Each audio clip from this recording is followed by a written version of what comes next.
present with their attorneys. Do you have any outstanding motions or issues we need to deal with? Not from the state. Not from the Garcia. There's something we could raise now before we call the first witness of the morning, say a sidebar for the jury. Plan to call Sherry Bennett. Sherry Bennett had a phone call with Jessica Rodriguez. They discussed what happened on July 19th. And I know Your Honor remembers, but just in case, Jessica Rodriguez is the girlfriend to Luis Rivera. Luis Rivera says that himself, Jessica Rodriguez, Katherine Magbanua, and Sigfredo Garcia are together in a home on the morning of July 19th. Sherry Bennett, and now of course, we're not trying to prove the truth of any of that, and we deny that it ever happened. In the phone call that Sherry Bennett has with Jessica Rodriguez, Jessica makes clear that Luis Rivera was not there when this alleged meeting happened. I intend to call Sherry Bennett to impeach the testimony of Luis Rivera in the statement that was received by Jessica Rodriguez. I'm not introducing it for the truth of the matter asserted. I'm not trying to establish that there was a meeting in between Jessica Rodriguez, Sigfredo Garcia, and my client Katherine Magbanua, but it would be for the purpose of impeaching Luis Rivera. Okay. Yes, sir. It seems like what the defense is attempting to do here is to impeach a witness that has not testified in this trial, Jessica Rodriguez. I think it's inappropriate to impeach Luis Rivera's testimony with a hearsay statement within Sherry Bennett's testimony. They're essentially trying to use something that Jessica Rodriguez said to Sherry Bennett, which is hearsay, to impeach Luis Rivera, and that would be inappropriate. I agree. I sustain the objection. Anything else? No, Your Honor. What's the defense plan? Have y'all decided what you're doing? We're going to need to figure that out before the jury comes in, because this changes things for us. Has your client decided whether she's testifying or not?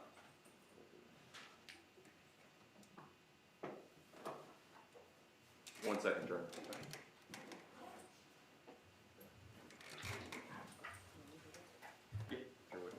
Your Honor, Yes. I met with Ms. Magbanua last night and spoke with her, and she is going to be testifying this morning. She what? She will be testifying. Okay. All right.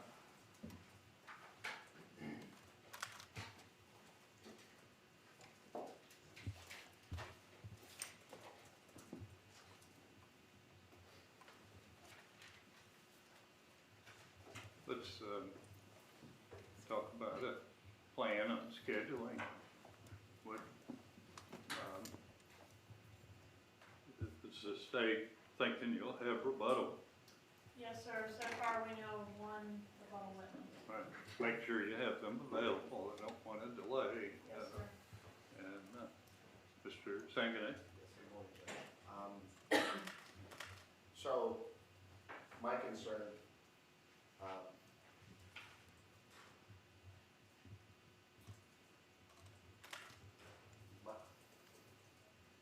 give me a second, let me confirm.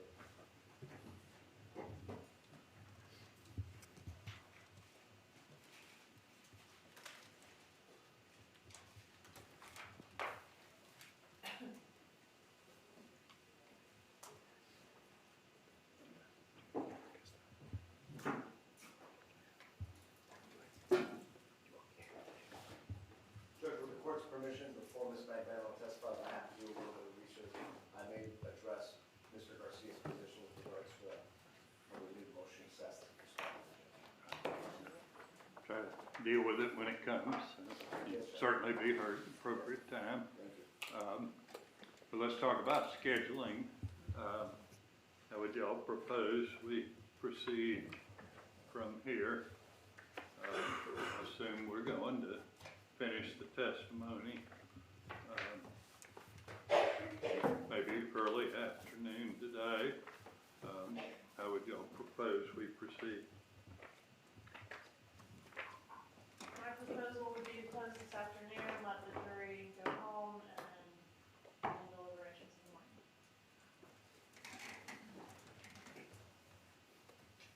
I'll defer to the court, Judge. Obviously, if we're late in the afternoon, based on how long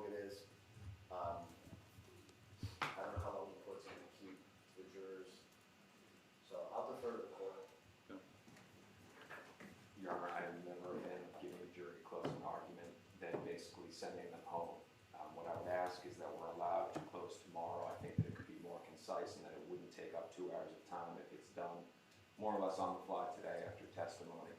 I also stand in a different position because I would be going third. The state would go, let's say they go an hour and a half. Co-defendant counsel goes about an hour and a half. I don't want to be closing at 5 o'clock in the afternoon to a jury who already appears to be very, very tired. I would want them to be attentive. I also have the additional concern that there may be somebody who's observing Yom Kippur today, and they are not eating, and they're fasting today, and I think that would decrease their level of attention. I just don't want to be closing at 5 o'clock at night on a massive case like this, Your Honor.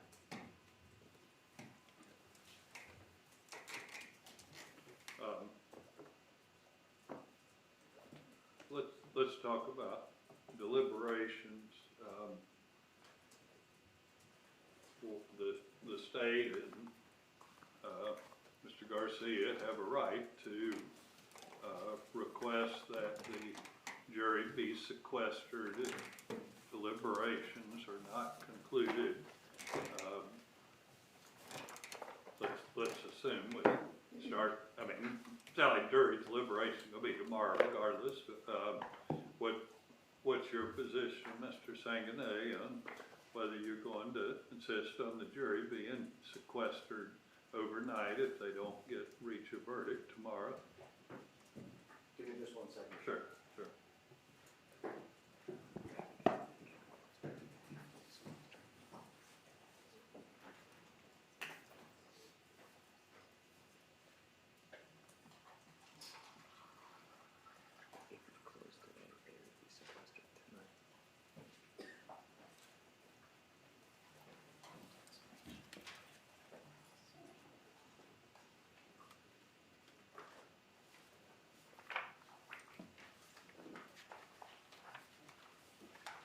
Mr. Garcia would not be asking for sequestration during deliberation. About the state. I'm not requesting it, Judge, I'll Okay. defer to your honor. We need to, under the rule, that he has entitlement, so if he's not seeking it, we'll need a waiver from him. Have you had a chance to explain that to him, Mr. Sanguinet? I have not, Judge. I have not. I'll give you a minute to do that. Rule 3.370 says during deliberations,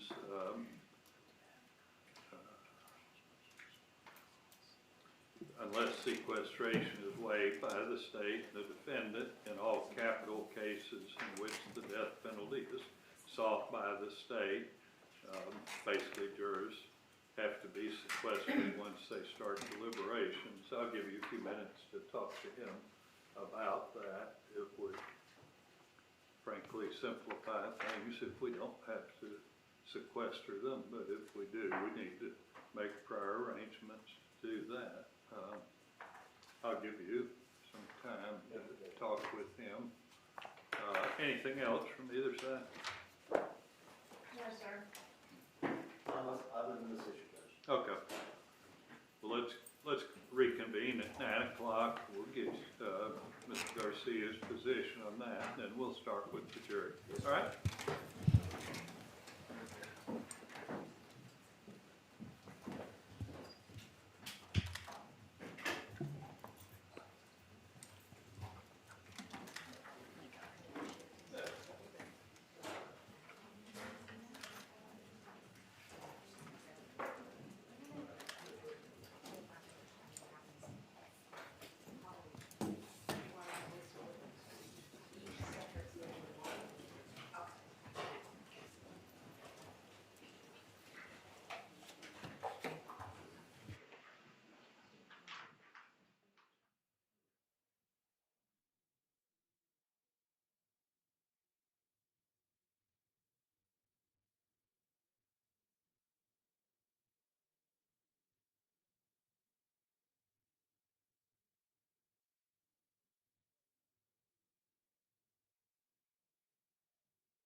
said.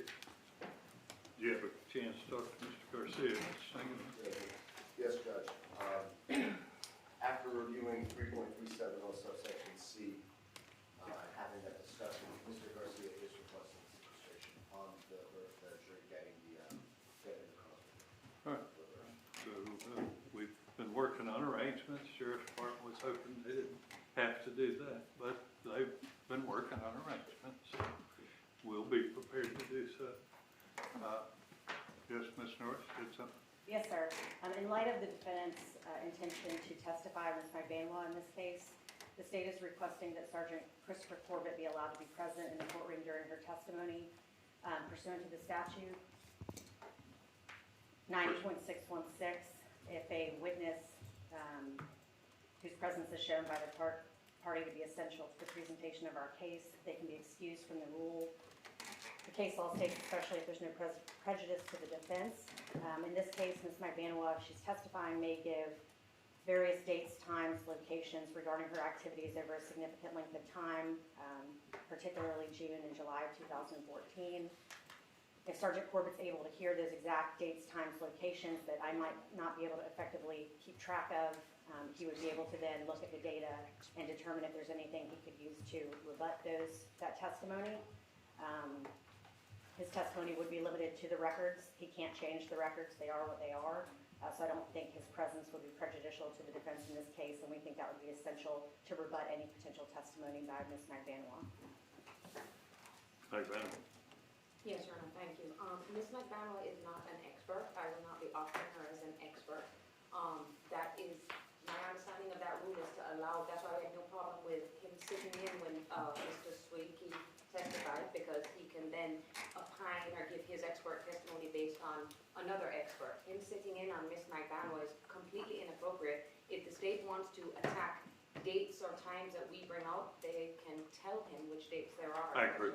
I'm not going to lie. No. Anything else? No, sir. No, sir. All right. We ready for a jury? Yes, You have your witness in the courtroom. Yes, Your Honor. All right, let's have a jury, please. All rise for the jury.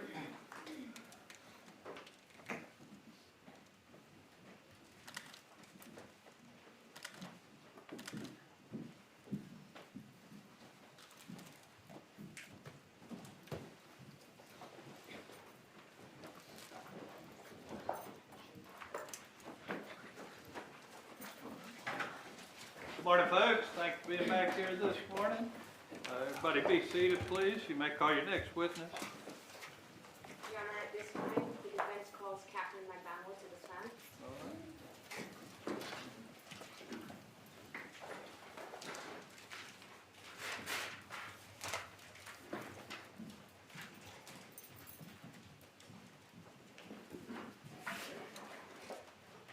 You would face the clerk and be sworn, please, ma'am. Do you solemnly swear or affirm that the testimony you give in this case will be the truth, the whole truth, and nothing but the truth? Have a seat and slide up the microphone, please, ma'am.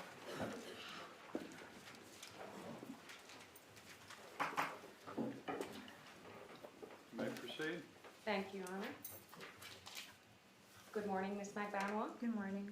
Okay, I'm going to ask that if, you can get closer to the microphone. If at any point I feel like you might be too low, the court might instruct you just to speak a little louder. Okay? Yes, ma'am.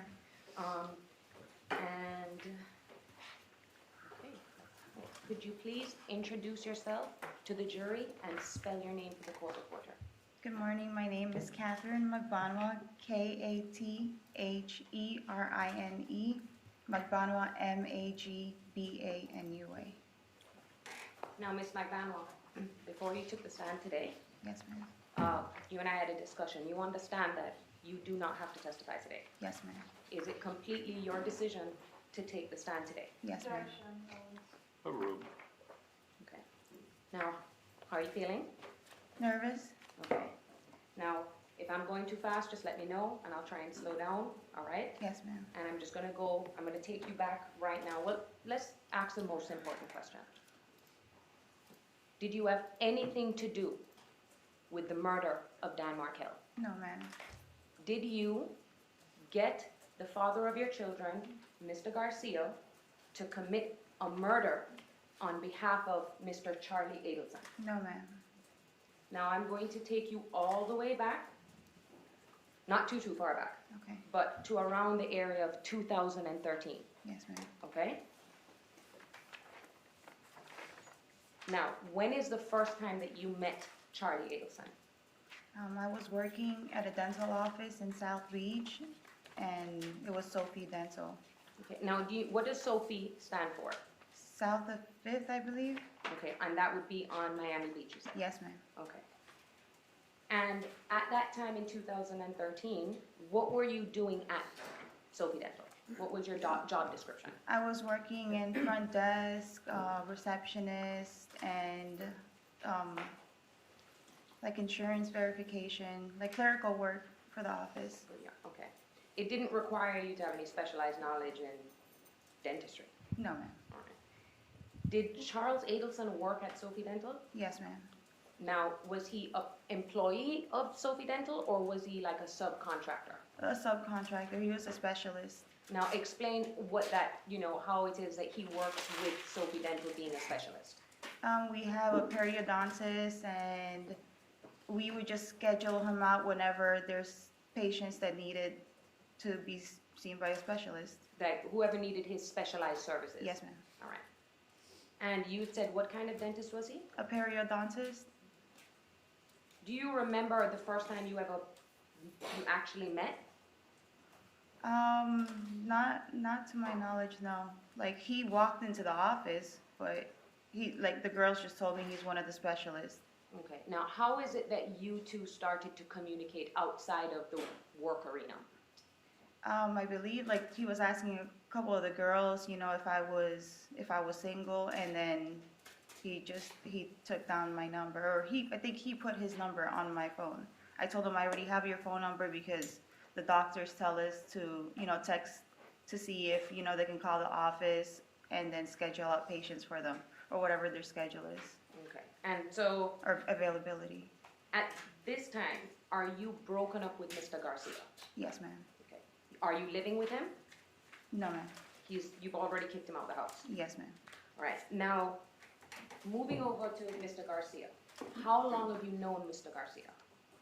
A little over 15 years. How did you meet Mr. Garcia? Through mutual friends, like, we just, like, hung out one day. I don't remember. It's so long ago. I was young. Did you guys meet in high school? No, it was after high school. You didn't go to the same high school as Mr. Garcia? No. Okay. No. Now, were you a teenager when you started dating? Yeah, I was 18, 19, I believe. Okay. Do you have any children? Yes, ma'am. How many children do you have? 2. Okay. How old are they now? They're 12 and 7. Your son is 12 Yes, ma'am. and your daughter is 7. Yes, ma'am. Is Mr. Garcia the father of both of your children? Yes, ma'am. Did you go to college? Yes, ma'am. What college did you go to? University of Central Florida. Where is that located? That's in Orlando. Did you get your degree? Yes, ma'am. What degree did you get? In Health Services Administration. Now, while you were in college, is that when you became pregnant with Ethan? Yes, ma'am. Was Mr. Garcia living with you in Orlando Yes. By that time, he moved up, I believe, yeah. to be with you Yes, ma'am. and the baby? Yes, ma'am. And after you graduated, did you remain in Orlando?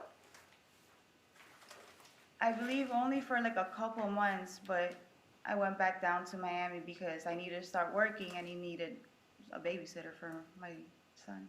Now, how would you describe your relationship with Mr. Garcia at the time that you were living in Orlando?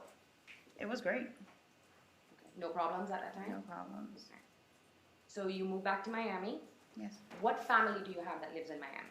My mom and my dad and one of my brothers was still living down there. And when you moved back, were you living with your mom or where was she living? When I moved back down, I believe I stayed a little bit with Sigfredo's sister Okay. while he was taking care of stuff in Orlando until like he moved back down. And I lived in the apartment. And do you remember where that apartment was in 2013? Around the same area, like North Bay Village. And that's in Miami-Dade, right? Yes, ma'am. Did you and Mr. Garcia get married? No, ma'am. Do you consider him your husband? Yes, ma'am. Why didn't you get married to Mr. Garcia? Why didn't you guys get married? I mean, we've been dating for such a long time, so when I think initially we were going to finally get married, that's when things kind of started getting bad. Now, when you say things started getting bad, are you talking about your relationship with Mr. Garcia? Yes, ma'am. What do you mean by things were getting bad? No, we were just fighting a lot and just normal boyfriend-girlfriend stuff, I guess. Were there any specific issues you were having with Mr. Garcia? Well, yeah. I mean, I guess I went through his phone one day and it's like I just started seeing stuff that I wasn't happy about. Okay. Would it be fair to say that you found other women's contact information? Objection, Judge. Overruled. Yes, ma'am. Did you have a suspicion he was cheating on you? Yes, ma'am. Judge. Objection. Can we come sidebar, Your Honor? Yeah, we can go sidebar.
Proceed.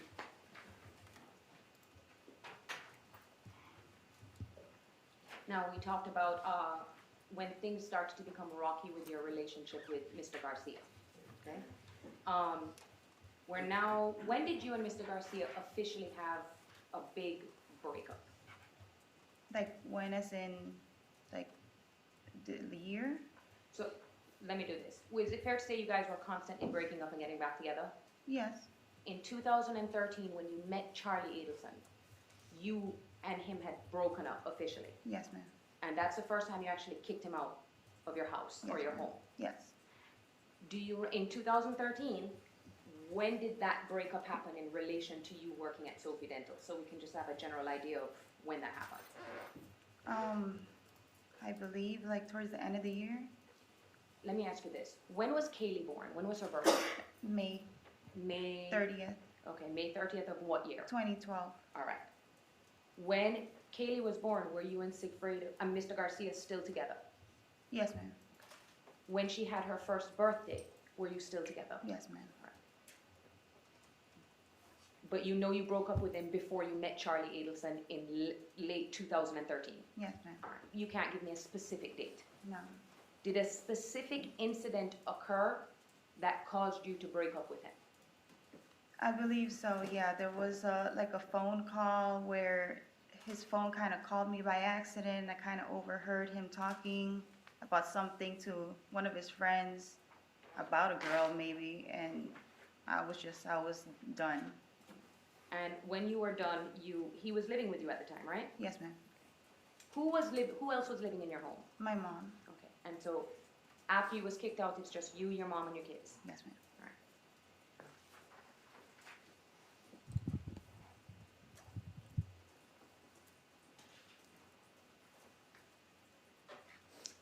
Was this a serious separation? Yes. At this time, yes. Did Mr. Garcia try to get back together with you? Yes. How did he do that? I mean, I've been with him forever, so, like he'd say the right things and we try to work it out again. But you never, in this time when you began dating Mr. Adelson, you never... No, never got back together. Okay. How did you get the job at Sophie Dental? I believe one of my high school friends was working there, but she couldn't take the hours, so she told me, oh, you do great in this office. So I applied and got the job there. And at that time, what other jobs were you doing? Was it just Sophie Dental? I believe I was doing like promotions. Like, Now, uh-huh. promotions. Yes. You've seen a picture of you at a bar. Yes. Was that the promotions job? An event. One of them, yes. Describe to the jury what this promotions entailed. Okay, I worked for a certain liquor company, and then we'd go and we'd kind of give samples in the liquor stores and just kind of get feedback from the customers on like what they think about the product. Okay. And then what is your incentive to do this? Are you paid? Yes, ma'am. How are you paid? We would get tips, like if we did it like at a certain liquor store and that like owner would be, would allow us to get some type of tips for giving out the drinks. And also like, I think at that time, the company gave me checks. Okay. Yeah. So you think it could be checks, but you know for certain you were getting cash. Yes, ma'am. All right. Do you remember how much you would average make at these promotions? Not at that time, no. Was it ever something that was stable or it's something that fluctuated? It fluctuated. All right. Now, when Mr. Adelson, Charlie Adelson, started calling you, was it clear to you that he wanted something more than a friendship? Yes. Did he make that clear to you? I mean, I assumed. Okay. And by that I mean he didn't beat around the bush about his intentions of dating. No. Was he pretty upfront about his attraction to you? Yes. Okay. Now, in the beginning, did you immediately start dating him? No. Did this progress over time? Well, it's hard to like have two children, and my daughter was really, both of them were really small at that time, so I don't have that luxury to just go out whenever I can. But you did eventually have a boyfriend-girlfriend relationship? Yes. All right. Do you remember what your first official date was with him? No. So I'm going to try and move a little forward to another big event Okay. to see if we can, plot some times. New Year's Eve is normally a big event for people. Yes, ma'am. So this New Year's Eve in 2013, were you dating Charlie at that time? Yes, ma'am. Okay. So did you guys go out together? Yes, ma'am. Do you remember what you did on that New Year's Eve, like where you went? I think we celebrated it like in Hard Rock Cafe and Casino. Like there's some clubs there, and like we just went with a couple friends. The one in Fort Lauderdale? Yes, The one that, oh, wait, you don't know Mhm. that, okay. And it's a Hard Rock Hotel and Casino. yes, ma'am. All right. How often would you say you and Mr. Adelson were communicating around this time? Daily. Daily. In what ways would you communicate, if you could describe for the jury? Through phone? And what mediums would you use? Would it only be calls, FaceTime, WhatsApp?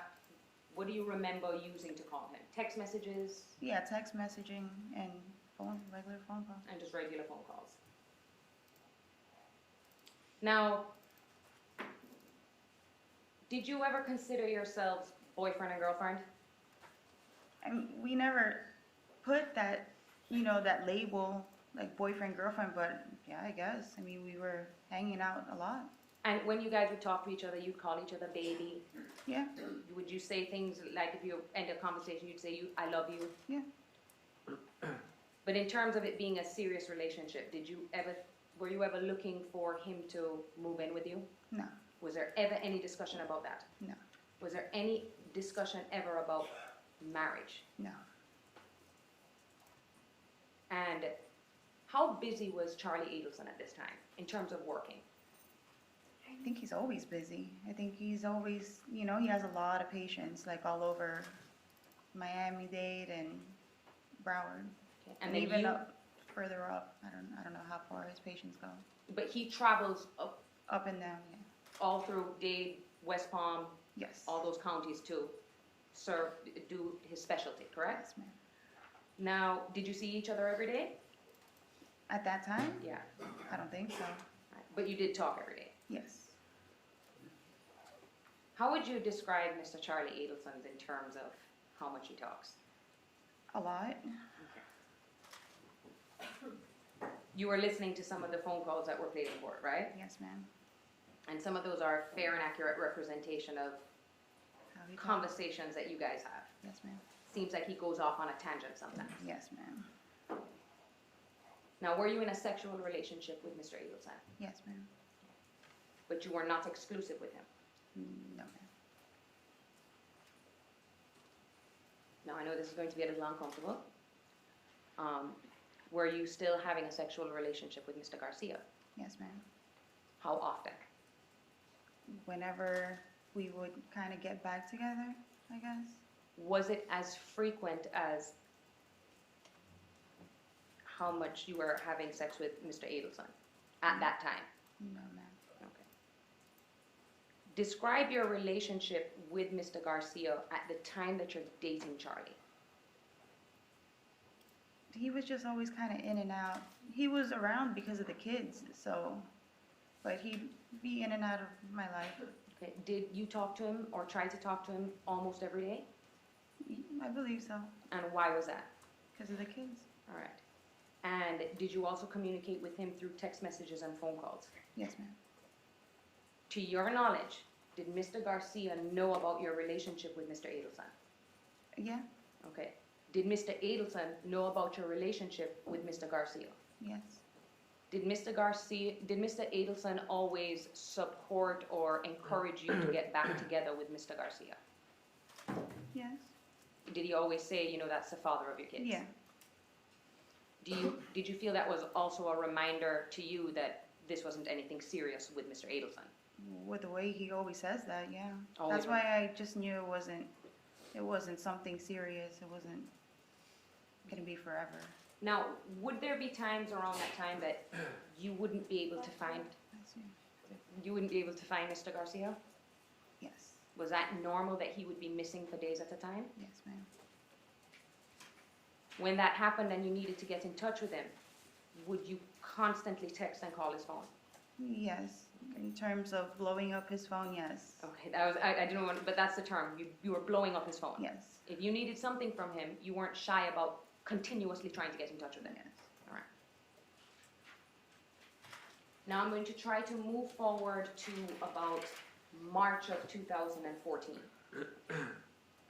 Did you ever meet Charlie Adelson's sister, Wendy Adelson? In March of 2014? Well, have you ever met her? Yes, ma'am. Okay. Do you remember where the first time was that you met her? Yes, ma'am, we ate like a early dinner. Okay. And was she there with someone else? Yes, ma'am. Okay. You now know who Jeffrey Lacoste is, right? Yes, ma'am. Mhm. And is that the person that she was at the dinner with? Yes, ma'am. All right. And you were there with Mr. Adelson? Yes, ma'am. All right. Was the restaurant that you were eating at, were you sitting outside? Yes, ma'am. And this was late afternoon, still daylight? Yes, ma'am. You had any indication that Mr. Garcia knew that you were at that restaurant? No. Okay. If you No. would answer out loud, it would help us. No, ma'am. Sorry.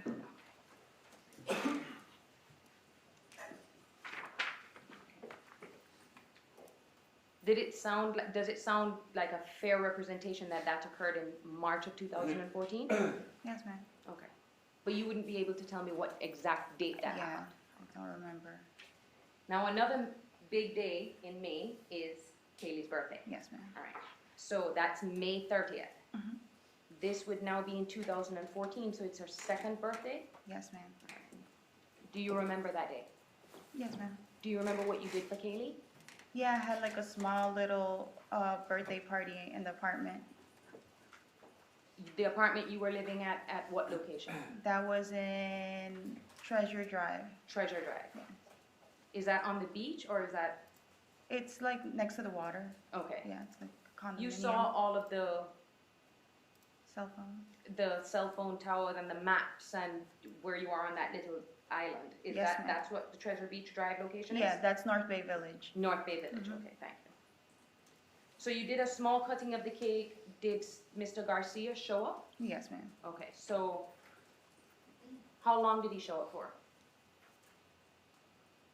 Like an hour, probably. Like it was fairly quick. I can't like put a specific time, but I know he showed up, took a couple pictures, and then left. Okay. And at this time, you're still dating Mr. Adelson? Yes, ma'am. All right. Around this time, do you remember what car Mr. Garcia was driving? Not that I can remember. Do you remember him renting any cars? Not that I can remember. Did you take him to go rent a car at Comfort Rental by the airport? No. And you testified you didn't have knowledge of Sigfredo's day-to-day, where he was every single day. Yeah, no. Would you ask him? I can't remember at that time. Maybe I did. Like I'd ask him like, "Where have you been?" And then, but that's it.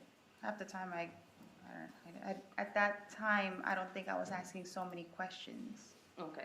Because you weren't I together. didn't- yeah, and he probably wouldn't have told me anyways. Now, I want to talk to you about July 1st of 2014, okay? Do you remember a day when Mr. Garcia confronted you and Mr. Adelson? Yes. Okay, so I want to talk to you about this. Did Mr. Garcia come and pick up the kids from you that day? Yes, ma'am. All right. What were your plans for that day? To go out on the jet ski. Whose jet ski? Charlie's. He owned jet skis. Yeah. How many? He had one. Just one. Okay. What car was Mr. Adelson driving at the time? The Lexus. The Lexus that you were arrested in. Yes, ma'am. All right, I will get to that. So did Mr. Garcia know that you needed him to watch the kids so that you could go out with Mr. Adelson? I mean, I probably told him that I had to go out or I had plans. Would you have told him it was Mr. Adelson? No, Why? because he didn't like him. So Mr. Garcia comes and he picks up the kids. And by kids, I mean Ethan and Katie. Yes, ma'am. What car do you remember him driving at that time? I believe he had like a Volvo, like a old little bucket car. Okay. What does that mean, a bucket car? It's like a cheap car. Oh, okay. Like Do you remember what color or anything like that? a blue, I think. So he picks up the kids. Where does he take them, if you know?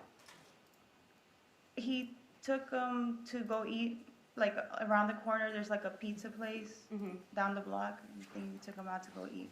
Now, after he picks up the kids and leaves, who comes and picks you up? Charlie. Okay.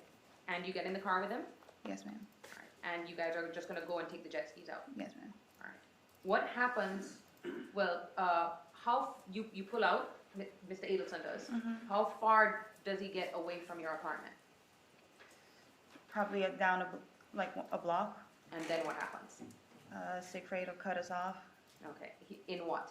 in the car, on the car. Now, describe for the jury what you mean cut you off, like, did he, describe for them. Oh, like we were driving out of our parking lot and then he cut us off like right in front.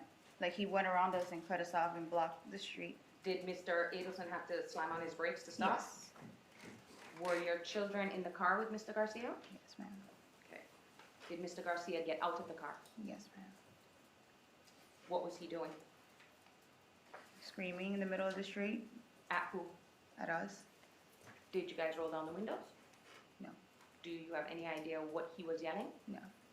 Was he yelling in Spanish or English? I don't know. What did Mr. Adelson do? Well, he was freaking out. He was trying to figure out how he can make a turn to go the other way around with the jet ski like hitched in the back. Okay, so he didn't get out the car and confront Mr. Garcia? No. Okay, he just got out of there. Yes. Was he successful in his attempt to get away from Mr. Garcia? Yes. Now, Mr. Garcia didn't actually physically attack the car or anything like No. that? Okay.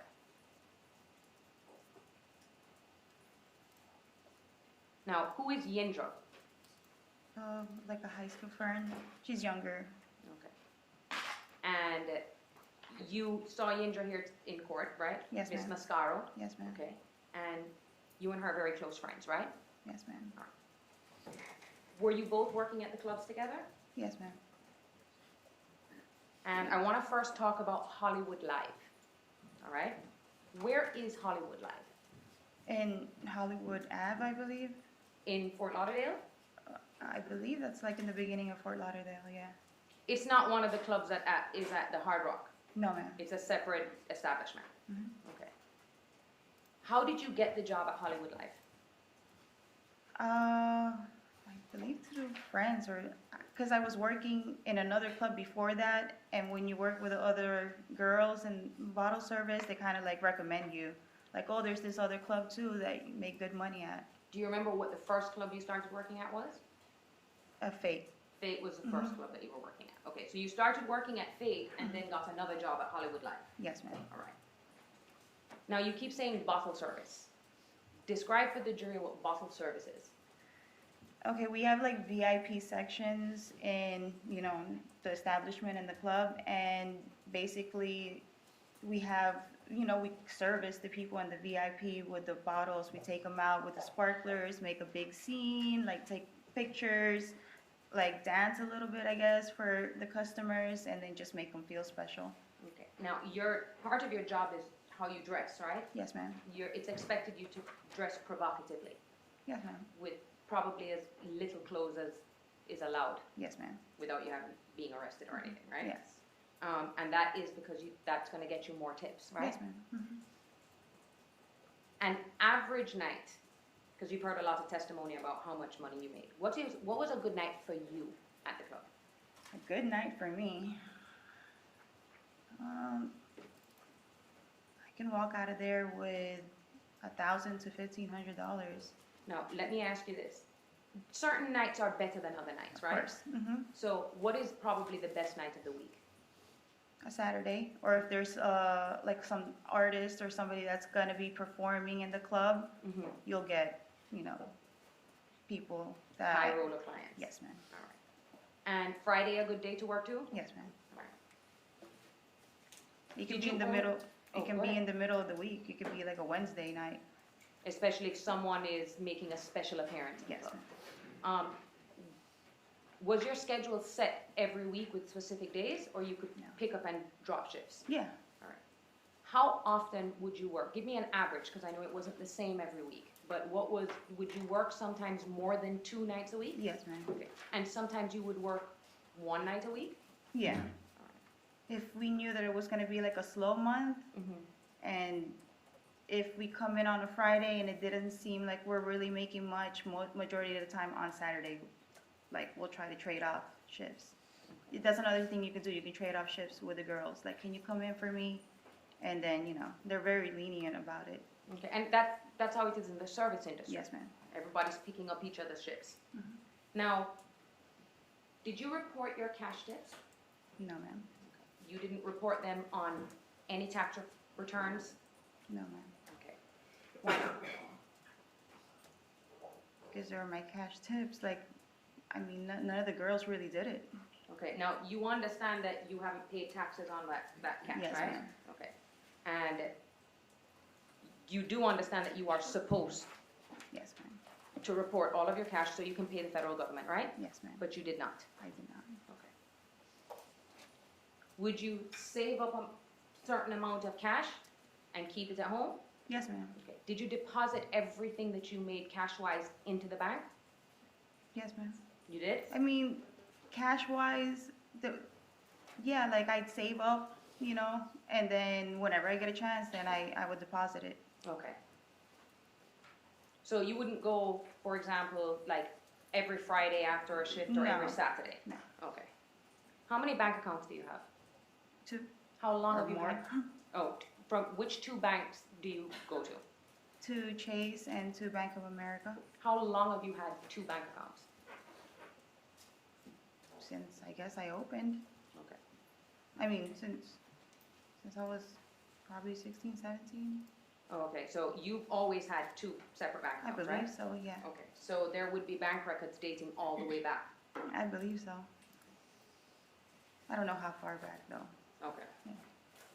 Do you know anyone by the name of Dan Markel? Well, did you back then know someone by the name of Dan Markel? No, ma'am. In 2014, you've learned that Wendy Adelson's divorce was already finalized, right? I learned it here. In court. Yes. Now, when you had that meeting, well, not really a meeting, but when you had the dinner and Miss Adelson showed up with Mr. Lacasse, Yes, ma'am. do you remember at that time, was she talking about her divorce? Not that I can recall. Did you know at that time that she was married or had been married? Not that I can recall. Okay. I know she probably talked about her kids because that's something, you know, like I talk about my kids and then it kind of makes conversation like, oh, you got kids, I have kids, and how old are they type. But No, she never went into any specifics with you about how tumultuous her divorce was? no, You ever exchanged phone numbers with Wendy Adelson? no, ma'am. You guys didn't talk on the phone? No, ma'am. You're not friends with her? No, ma'am. Alright. You knew her mostly as Charlie Adelson's sister? Yes. Now, that time that you had that dinner in March, that's not the only time you guys hung out. No, ma'am. There was another time that you hung out with Yindra, right? Yes, ma'am. Okay. And I think we established that that was Father's Day of that Yes, year. ma'am. Does that sound familiar? Yes, ma'am. Why, when you heard Father's Day, you started nodding your head like, yes, that's right? Well, because I saw the picture, Mm-hmm. and then when I saw the picture and they said Father's Day, I was like, oh, okay, that's probably why I wasn't with the kids, because Sigfredo had the kids. Mr. Garcia would have had them on Yes. Father's Day. Yes, ma'am. Okay. And what year are we talking about? 2014. Well, as far as you know, they were with him. Could they have been with his mother, Maybe, his sister? maybe. You didn't But check. it was his, yeah, like it was his day. It's his turn. Yeah, Okay. to have them. So apart from, did you know, you said she had mentioned her kids. Mhm. Did she mention anything about a custody battle or anything like that to you? No, ma'am. Did she talk negatively about her ex-husband at all in your presence? Now, I want to talk to you about, you've met Donna Adelson and Harvey Adelson, Yes, right? ma'am. Mhm. Okay. In your presence, did they ever talk about Wendy and her divorce in front of you? No, ma'am. Okay. And how did Charlie talk about his sister to you? Charlie Adelson. He didn't.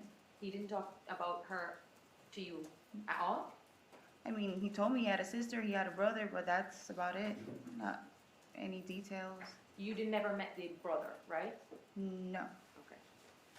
Did it seem to you that Charlie was very close to his sister? Yeah, he said he loves his sister. Okay. What about his relationship with his mother? Yeah. Do they talk a lot? Yeah, I believe so. Okay. Now I want to turn your attention to July 18th of 2014. You now know that that was an important day in this case. Yes, ma'am. You've now learned that that was the day that Dan Markel was executed. Yes, ma'am. Did Mr. Garcia ever tell you that he was leaving town? No, ma'am. Do you remember Mr. Garcia ever telling you, I'm going up north, I'm going to Tallahassee? No, ma'am. Would Tallahassee have stuck out in your mind? Yes, ma'am. Okay. And apart from being here for the past 3 years, had you ever been to Tallahassee before? No, ma'am. This is your first time here. First time. If I asked you right now what you were doing on July 18th of 2014, would you be able to tell me? No, ma'am. Do you remember having a conversation with Charlie Adelson about his brother-in-law being in an accident? Does that sound familiar to you? It sounds familiar, yeah. Okay, so you do at some point remember him referencing his brother-in-law or ex-brother-in-law.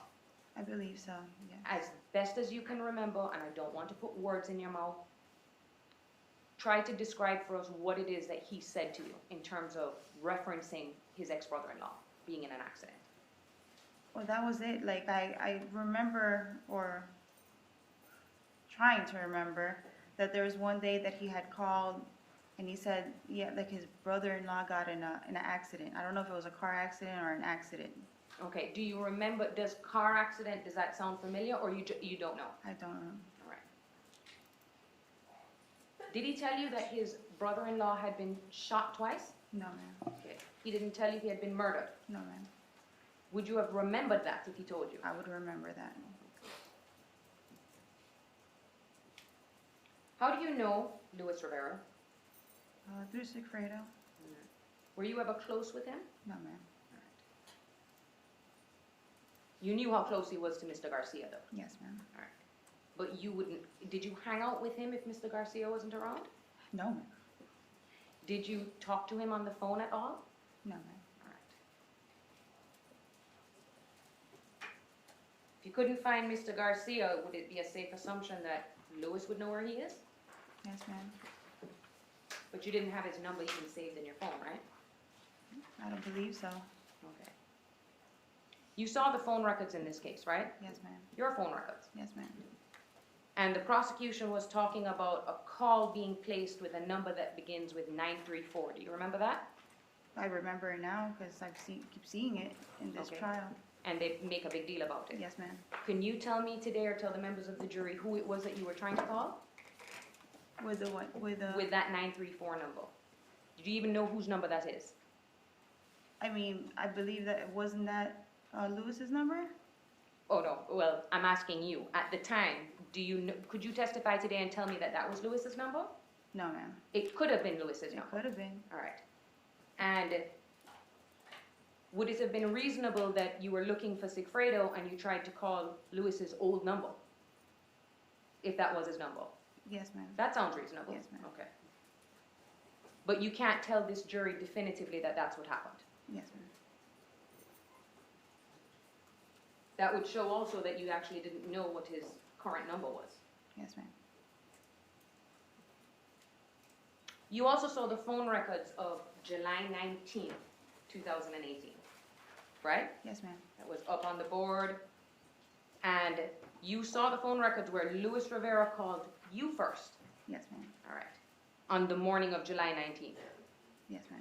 Do you have an independent recollection of what that conversation was about? Probably trying to look for Sigfredo.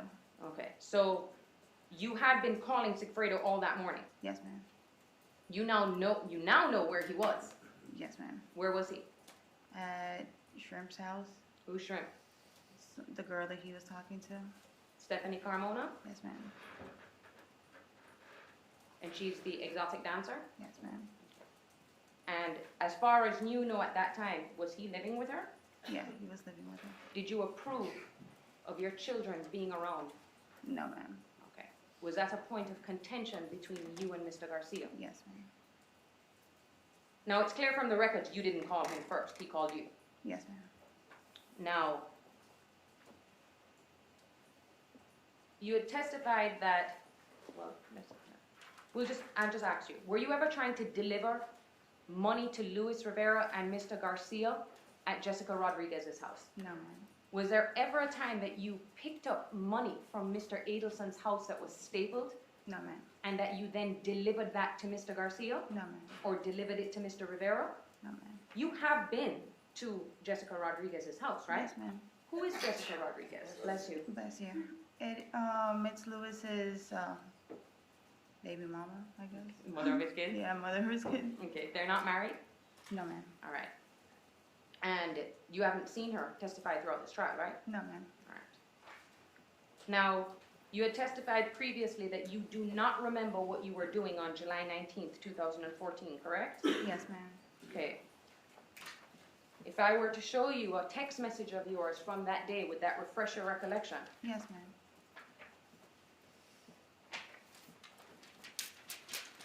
Showing the state what's been pre-marked as Defense Exhibit 36.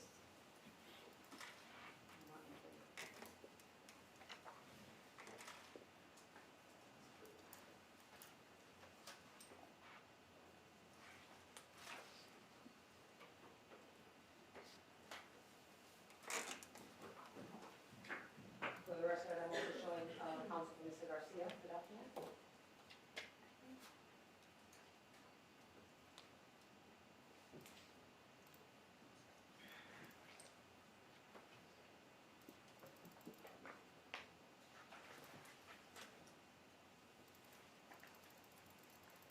Your Honor, may I approach? You may. Thank you. Now, without reading out what you're looking at, Okay. take a look at the documentation I'm showing you, which is right here. Do you recognize these phone numbers? Whose phone number is that? Charlie. Okay, and this would be a I don't conversation. think the jury could hear it. Oh, I'm sorry. Speak up. Whose number, whose conversation is this with? Charlie. And Me. whose name is that? Me. Okay. Now just review the conversation you had and let me know if it refreshes your recollection as to what you did that day.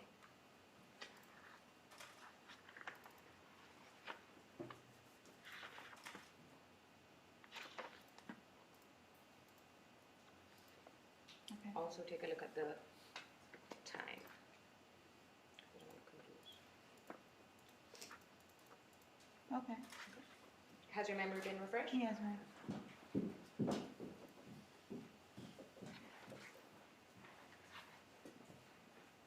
Where were you that day? Took Ethan to the pool. Who's Ethan? I'm sorry, I couldn't hear it. Took Ethan to the pool. Okay, and do you remember around what time you took Ethan to the pool? I believe it was at around 11, Okay, like in the morning. is what how your memory was refreshed with the document I provided to you? Yes, ma'am. Okay. That would indicate to you that you had your kids that day, right? Yes, ma'am. Okay. You wouldn't be able to tell me if you picked them up that morning or they were with anyone else that night? No. Okay. Has there ever been a time when Yindra watched your kids? I believe so. Yes. Okay, but you wouldn't be able to tell me exactly when that happened? Yes.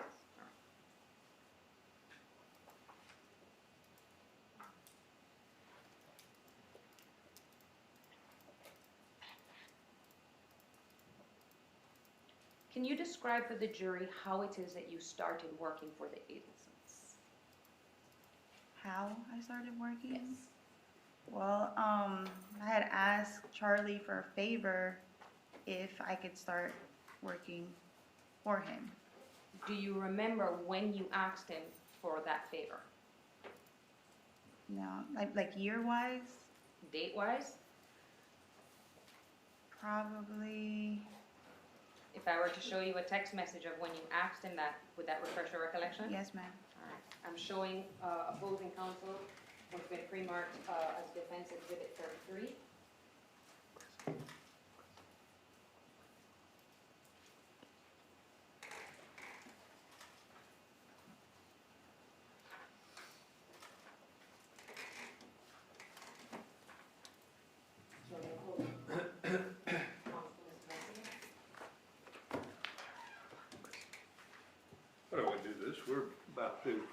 We'll let the jury step out.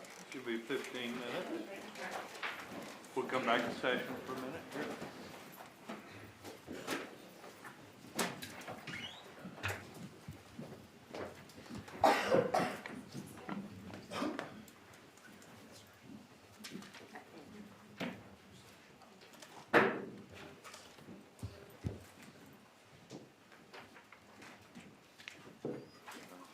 But be seated, please, since here at 36, which is a significant number beyond what you have in evidence, you must have a number of exhibits. I don't want to spend time stopping here and giving them the document at that point in time. So show counsel all the exhibits you intend to show the witness.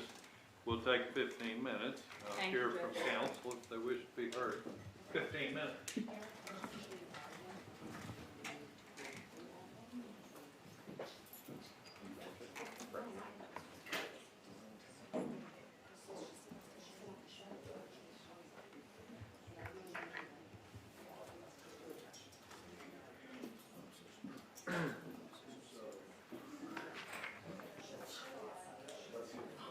Can I grab it?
Everybody be seated, please.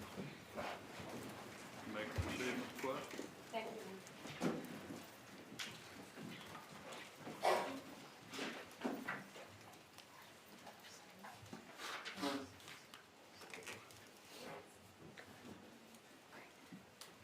So, Ms. Magbanua, I believe where we left off was when you started to seek employment from the Adelsons, Charlie Adelson. I'm going to, Your Honor, may I approach? You may. I'm showing you what the pre-market defense exhibit 33. Take a look at the date and the substance of the text message, and when your memory has been refreshed, let me know. What was the date you said? She has it. I didn't say. Oh, okay.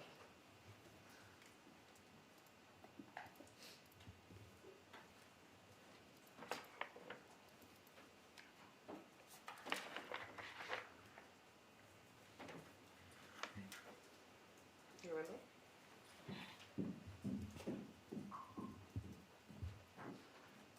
What date was it that you asked Charlie Adelson to help you out with employment? That was on June 24th of 2014. 2014. And these are messages that are from Charlie's iCloud account, right? Yes, ma'am. Not your phone. I believe so.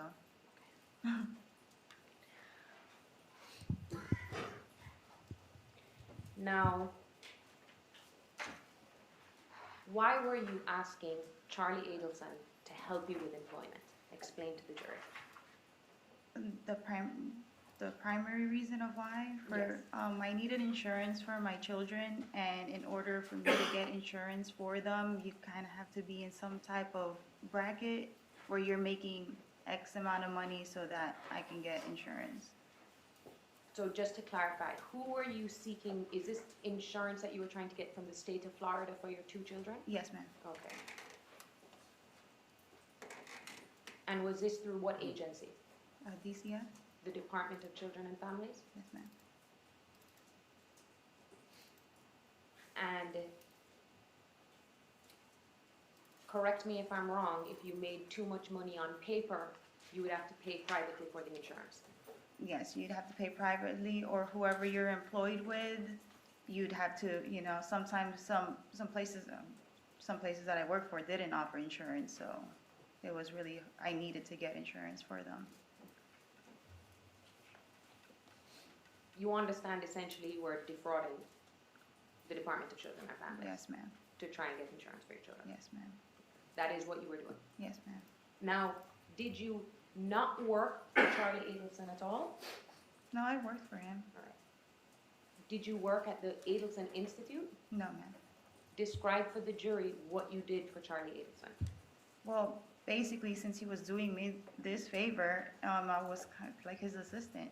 If he needed any help with like, or if a patient or something was, or, he needed help with, I would help him with that. And he had like rental places too, so I spoke to him about that too. When you say rental places, what do you mean? He owned a couple properties, and then he needed to collect from the tenants in that place or try to find out if everything is up to par in that building or complex.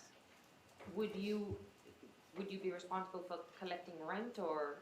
Initially, he wanted me to try to collect rent, but those tenants were so difficult, so I just didn't do it.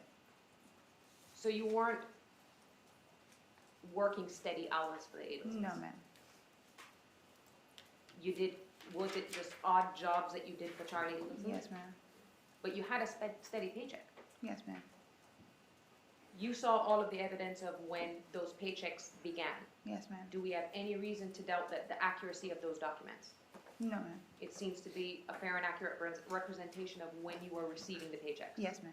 And how long did you receive those paychecks? I believe all the way up to 2016. Around the time when Yeah. Mr. Garcia was arrested. Yes, ma'am. Is that sound about right? I believe so. And we'll get to that. Yeah.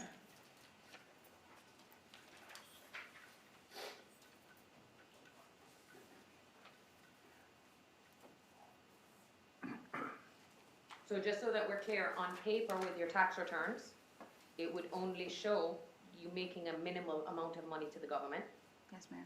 and you weren't declaring any of your cash tips. No, ma'am. Is that the only place that you got cash from, was from your cash tips? The only employment place? No. Is that the only place that, well, did your mom give you money? Yes, ma'am. Did Mr. Garcia give you cash? Yes, ma'am. Did he steadily give you cash? Not steadily, no. There wasn't like a set date that he had to give me anything. It would be whenever he had. When he would, was there ever a time that he'd come to you with a, well, would you consider $1,000 a significant amount of cash? Yes, ma'am. And would he give you significant amount of cash to Yes, you? ma'am. Yeah. You didn't ask him where the money came from? No, ma'am. Why? It could be from illegal activities that. Objection, Judge. Sustained.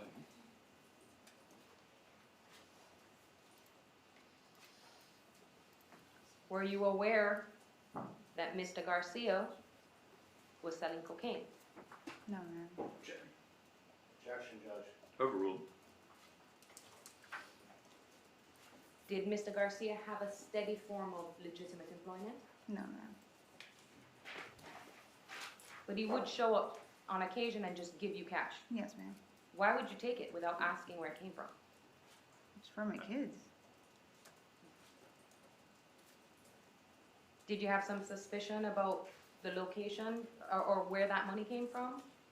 No. But you just didn't ask? Yeah.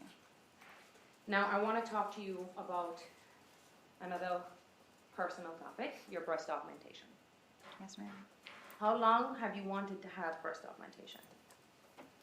For as long as I can remember. Since high school, probably. Who referred you to Dr. Raudner? Referred me? Well, I asked a couple people, but I believe Charlie gave me the information for Dr. Rudner. Do you remember, oh, it's Raudner. Yeah, Okay. Raudner, I don't know. Did it, why, well, Charlie, Mr. Adelson was in the medical field? Yes, ma'am. All right. Did you receive any other recommendations from other people? I believe so, but I can't be sure. Okay, but Charlie is the one that recommended it. Yes, ma'am. And who paid for your breast implants? I did. All right. How did you pay for your breast implants? Well, from my cash tips. Now, we saw how much your breast implants cost, Yes, ma'am. and it was around $4,000. Yes, ma'am. Does that sound about right? I believe so. When you pay in cash, do you get any incentive for paying in cash? Yes, ma'am. Like my initial consultation, which was like in the beginning of that year, Mm-hmm. that I got it. It was fairly high, so I kind of, I spoke to the doctor. Well, I actually spoke to the treatment coordinator, Mm-hmm. and I told her, I was like, if I was able to pay in cash, can you give me some type of discount? So they gave me a discount. So when you got that quote, you basically worked your cash tips until you saved up enough money. Yes, ma'am.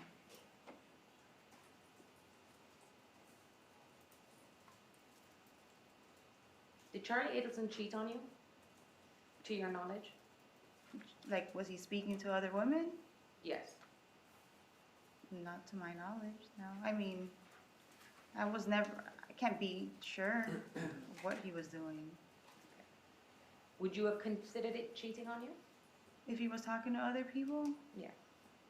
It wasn't like that, so it's, yeah, I guess since if we were talking to each other at that time, so yeah, I guess I'd say, Do you remember anything? feel like somebody's cheating on me.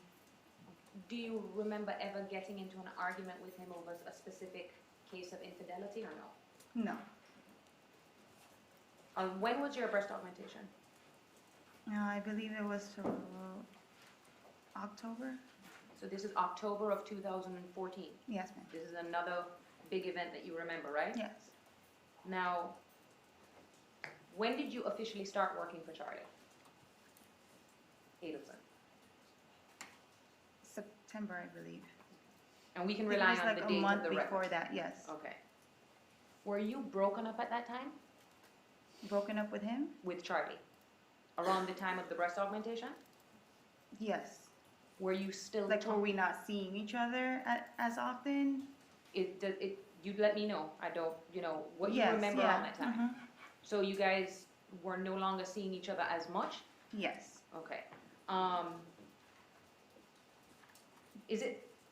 How did your relationship with Charlie transition from a sexual relationship to more of a friendship? Because I don't want to use the term breakup, because Yeah. am I saying it correctly, or? Yeah, because it's not like we had an official date that we were, started going out. It's not like we have an anniversary date. So it's just, we just started, hanging out more often with each other. Is it fair to say that you got frustrated with Charlie because he wasn't as available as he once was? Yes. I know this is another term that people use. Did it seem like he was ghosting you? Probably. Okay. And what does that mean? Like when they kind of just dwindle down and not there. Not Not answering your stopping. calls as much? Do you remember when that happened? I can't put a specific time. No. Okay. But is it fair to say that was before the breast augmentation? Yes. Was Mr. Garcia there to help you with your Yes. recovery? Yeah. Who were you living with at the time that you had the breast augmentation? By myself and the kids. Your mom wasn't with you anymore? No. Where was your mom? My mom lived up north with my brother, Which brother? with Francis, Okay. Your brother Francis. Where does he live? in Tamarack. Where is Tamarack in relation to North Miami? Is it up north? Yes. Is it in Fort Lauderdale? Yes. Okay. I'm sorry, I didn't hear her answer to Yes. the question where she was living in October 2014. I think she answered, I just didn't hear it. I was living in an apartment with the kids. Do you remember which apartment? The It Chesapeake was Beach one? around 125th and Biscayne, like around that vicinity. So you moved from the North Bay Village apartment into now a different apartment? Yes, ma'am. But Mr. Garcia didn't move in with you? No, ma'am. Did he stay overnight with you when you were recovering from the breast surgery? Yeah, he took care of me the whole time. Now, the first couple of weeks with breast augmentation, are you practically bedridden? Actually, I recovered pretty quick, so I mean, I was pretty much driving on the 5th day. Oh. Yeah. But even though Mr. Garcia was stepping up and helping out with the kids, Mhm. were you back together? At that time, no. Correct. Why did you move out to the North Bay Village apartment? I moved out of my rent was just so high. Do you remember at that time what your rent was? I think they raised it to like 1,700. A month? Yes. And that was too much money for you? Yes, ma'am. The apartment that you moved into when you said on 125th, how much was that rent? I know it was a lot lower. But it was probably like, I don't know if it's like 1,100 or somewhere around that area. And how long were you in that apartment? If you were I think a year. a full year. I believe so. Did you sign a 1-year lease? Yes. In January of 2015, so this is now almost 2 months after your breast augmentation. Are you fully recovered? Yes, ma'am. Do you remember when you returned to work at the clubs? Not that I remember. Like after my surgery? After your surgery. Probably a couple weeks after that. Did you go back to work? Yes, ma'am. Okay.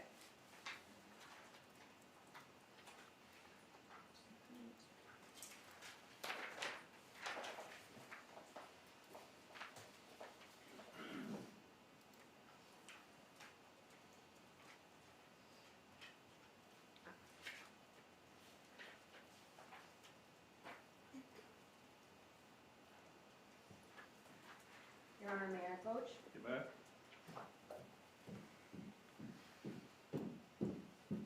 Ms. Magbanua, I'm showing you what has been pre-marked as a defense exhibit number 22. Do you recognize that photograph? Yes, ma'am. Who is that? Me? Okay.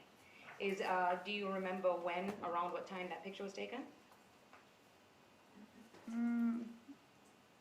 Not the specific time, but it seems accurate And what's the on date? the timestamp. Make sure you speak to that microphone near to you, would you? Looking down, it's hard to hear you. It's on 4/7/2015. Do you know where you are in that photograph? Yes, I was in Fate nightclub. All right, and it's a fair and accurate representation of what you looked like when you were working at the club? Yes, ma'am. Okay. Your Honor, at this time, I'd move Defense Exhibit 22 into evidence. Any objection? No objection. No objection. Be admitted.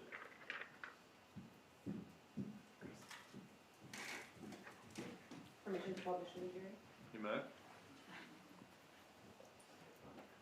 It'll take a minute. It's her. And in the meantime, is it, without sounding too superficial, did your tips increase Yes, ma'am. after your surgery? Yes, ma'am.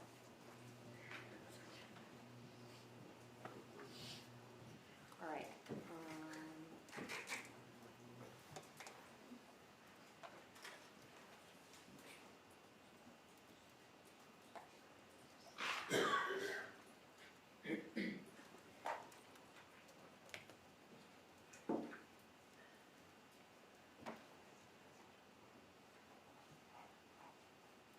And in the meantime, around January of 2015, was Mr. Garcia in an accident? January 2015. Yes, ma'am. What kind of accident was he in? A motorcycle accident. Was he in that accident with anybody else? Yes. Who was he in the accident with? To that girl. Hmm? Shrimp. Yeah. Shrimp. Okay. Mhm. And at this time, I'll publish the photograph. Oh.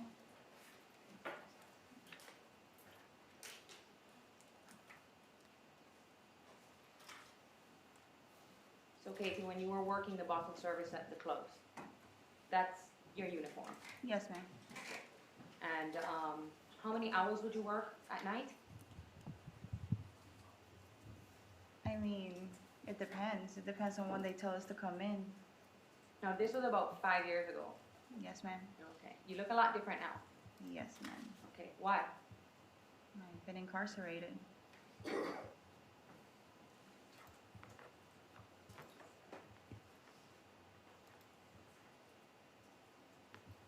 What is that right there, Miss? For the record, I'm pointing at a red thing in the photograph. That's like the separator, so like when our clients come in into the club. Going to VIP? Yes, ma'am.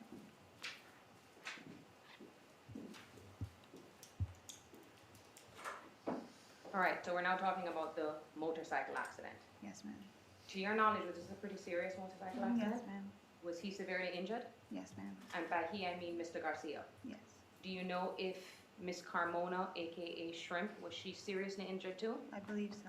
How did you find out that he had been in this car accident? Actually, I think Rivera called me and told me that he was in a car accident. I mean, not car accident, a motorcycle accident. Do you remember where you were when you got that message? I was in Disney With who? with the kids. And do you remember what your reaction was to Mr. Rivera when he told you that Mr. Garcia had been in a terrible car accident? Yeah.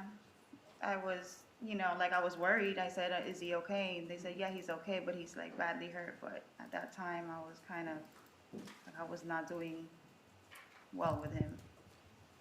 And did Mr. Rivera tell you who he was on the bike with? Yes. Did that have something to do with Yes. how you felt about it? Yes. Did Mr. Garcia, to your knowledge, receive any money as a settlement from that accident? Yes, I believe so. Do you know how much money he received? Not to the top of my head. But it's fair to say it, definitely you and Mr. Garcia are not back together in January of 2015, which No. is when the bike accident happened. No. Okay. Let's talk about the Lexus. Okay. How did you come into possession of the Lexus? How did I come into possession of it? How'd you get it? Like, Well, I was borrowing it before because I got in a car accident and like around April Oh. of 2015. So let's start there. You got Yes. into a car accident of April 2015. Yes, Were you driving? yes. What car were you driving? My Mazda, What color was it? white. Okay. Was it an SUV? Yes. Okay. And did you have any access to any other vehicles? No, ma'am.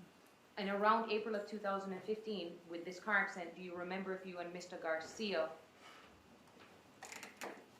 were still in a relationship? Or were you still broken up? On April of 2015? Yeah. Yeah, we weren't together at that time. Not together, okay. So, the car, is it total? The My Mazda? car? Yeah. I got rear-ended, so it was pretty damaged. And did you ask to borrow the Lexus, or did Charlie Adelson offer for you to borrow the Lexus? No, I asked him. You asked him to borrow it? I believe so. Okay. And let's talk about this vehicle, okay? Was it well kept, Yes. clean, Yes. and, but it had a lot of miles on it? Yes. All right. So you were driving it for how long when he lent it to you in early 2015? Did you ever give it back to him? I think I did. When did you pay for the Lexus? I don't remember the exact date. Did you see the title transfer? Yes. Okay. Did you pay for it around the time that you changed the registration, or you paid for it at a different time? I don't remember. Okay. Do you know how you paid for it? Yes. How did you pay for it? Cash? Okay. Is the amount that's reflected on the DMV registration, is that an accurate amount that you paid for it? Yes. So you did pay $1,700 for it? Yes. It was below value. Yes. Was Mr. Adelson doing you a favor? Yes. Did you and Sigfredo get back together in 2015? Yes. When? I think it was in May, the Pacquiao fight. And why does the Pacquiao fight stand out as a significant date for you? Because that was the day that like we hung out that night, and that's a significant date for me to know that when we officially got back together. Now, between July of 2014 to almost a year later, was Mr. Garcia still actively pursuing a relationship with you? From 2015 to Between July of 2014, when Charlie started fading away in the background, okay. until you get back together with Sigfredo in 2015, was Mr. Garcia actively pursuing you in Yeah. terms of trying to get back together with you? Yes, ma'am. Did it make it easier because Mr. Adelson was now out of the picture? Oh, yes. Did you and Charlie Adelson continuously talk up until Mr. Garcia was arrested? Yes, ma'am. So from 2013 until Mr. Garcia's arrest in 2016, you continued a relationship, a friendship with Yes, Mr. ma'am. Adelson. So if we looked at your phone records, there would be a constant communication with you and Mr. Adelson. Yes, ma'am. Also constant communication with Mr. Garcia. Yes, ma'am. Did you tell Mr. Garcia after May of 2015 that you were still talking to Mr. Adelson? No. Did you ever tell Mr. Garcia that you were working for Mr. Adelson? No. Why? He would be very angry. You kept that from him. Yes, ma'am. Was there a time when you began working for Jerome Obed? Yes, ma'am. Who is Jerome Obed? Well, he used to be Charlie's roommate, I guess, in his house. The house that has been discussed throughout the course of this trial? Yes, ma'am. The house that's in Fort Lauderdale? Yes, ma'am. In Whale Harbor. Whale Harbor Drive or something like that, right? So Jerome Obed used to live in that house with Mr. Adelson? Yes, ma'am. All right. Were you, how often would you be at Mr. Adelson's house when you guys were dating? Did you ever sleep over? Yes, ma'am. Do you remember there being a safe in his house? Yes, ma'am. Okay, was it a big safe or a little safe? I think it was big. Like, and you saw my hands, I kind of went up to my height, and I'm 5'4" plus heels, and I went down here. So about my height, like, Yes, ma'am. okay, so that's a big safe. Yes, ma'am. Did you ever see what was inside of the safe? No, ma'am. Did Mr. Adelson ever take or count money in your presence? No, ma'am. Like stacks of hundreds? No, ma'am. Right. Now, when you were working for Mr. Obed, was he still a roommate of Mr. Adelson's? Not quite sure. Okay. What did he do for a living? Dr. Mr. Obed? Dr. Obed. He's a dermatologist. And what did you do for him in his office? Same thing. Office, the front desk, office work, clerical, answering phones, faxing. Did Charlie Adelson assist you in obtaining this employment? Yeah, I believe he lost his employee, or his employee was gonna move to another job, so he needed somebody in the front, so he's like, why don't you hire Katie? Okay. Did Mr. Obed agree to pay you under the table? We had some type of agreement, yes. Okay. But were you getting paid legitimately some, but Yes. also getting extra under the table? Yes, ma'am. Why was he doing that for you? Well, because he knew my situation, I told him, I was like, the only way that I can really take this job is if you kind of put me in some type of bracket again so that I can get insurance for the kids. Because he looked into trying to get insurance for all the employees, but there's only like 3 of us. Okay. So it was gonna be very high, I guess. All right. And then how long did you work for Dr. Obed?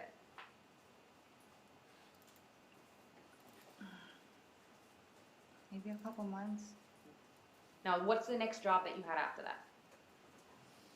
after Dr. Obed, so we're looking at 2015, 2016. See, I'm a little mixed up on my dates because I don't even know sometimes what year we're on.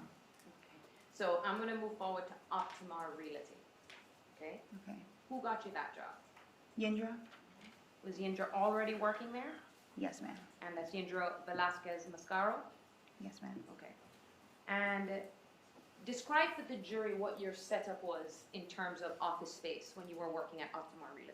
Well, she worked for Optimar Realty. Okay. It was the realtor that I worked for. I think he was just kind of like an independent realtor.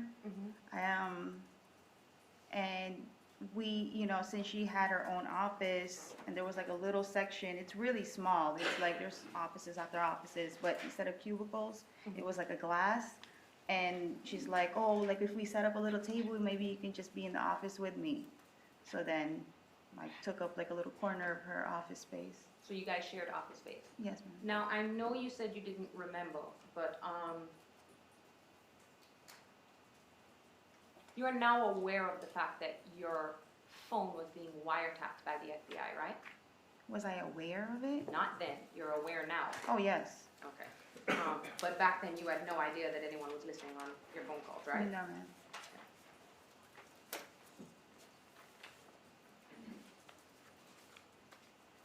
If I played you a phone call of you from April 14th of 2016, would that refresh your recollection as to when you began work with Optimar Realty? Yes, ma'am. Does that sound about right for 14?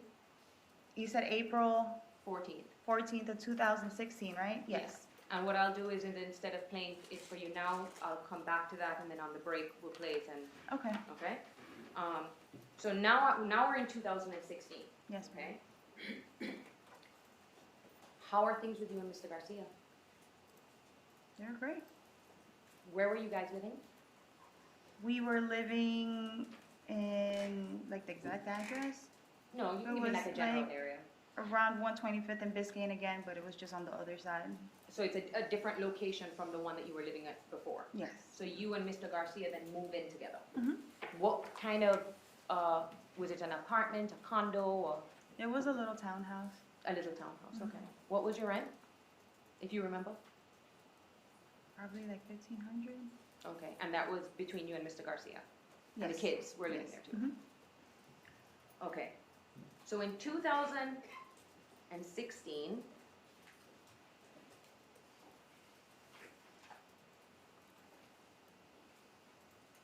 you now realize around April, something weird happened with Mr. Adelson.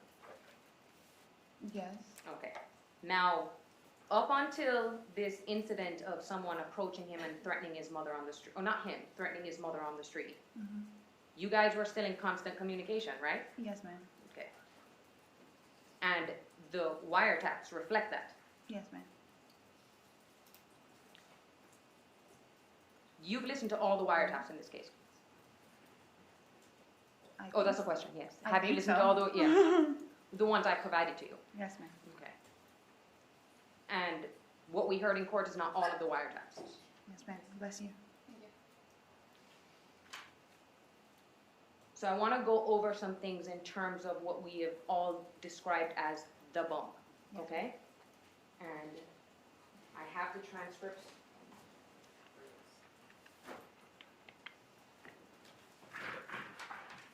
If we need to refresh your recollection, okay? You were sitting in court and you heard these phone calls being played, right? Mhm. But it wasn't the first time you heard them. No, ma'am. Okay. So now I want to reference you to the first call, and since you were a party to this conversation, you'll be able to help explain to the jury from what you remember what was going on, okay? So I'm gonna reference call 1392, which was on April 19th of 2016, okay? This is apparently the first phone call to you from Mr. Adelson.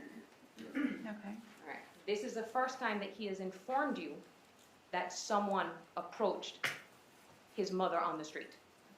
Okay? You remember that, right? Yes. Did you hear yourself on the recording when you Yes, said, ma'am. "What?" Mhm. Can you describe to the jury why you answered him that way? Yeah, I was confused.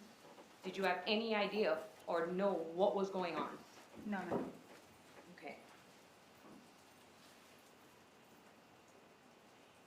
And Mr. Adelson told you that someone walked up to his mom and referenced an ex-girlfriend. Yes, ma'am. Okay. Didn't Mr. Adelson explain to you why he was calling you Did he explain to me why he was on that calling call? me? Like, did he say to you, you're my last ex-girlfriend, this is the reason I'm calling you? Yeah. What was your concern at this point in terms of what Charlie Adelson was telling you? Did you have any concern that someone was saying your name? Yeah. Like, why are they mentioning my name? But at this point, you don't even know if it's really you. Yes. Because he said ex-girlfriend. Okay.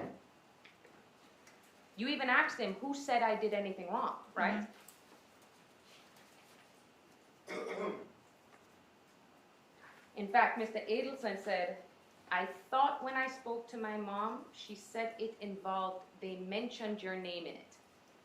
That's why I'm calling you. That's what he told you, Okay. okay? Does that sound familiar to you? Yes. All right. Did you have any idea what was going on at that point? No. All right. Now, he calls you again, Mr. Adelson, right? And he actually tells you in that phone call, which is the day before you meet with him at Dolce Vita. You Okay. remember that, right? Yes. Okay. He references in that call, which is call number 1394, that there was something about an exchange of a paper Okay. and that he was going to show it to you Okay. when he saw you the next day. You remember that? Yes. Okay. And he said, you're my best friend. I'll show you what it is, right? Yes, ma'am. Hold on, object to meeting. Sustained.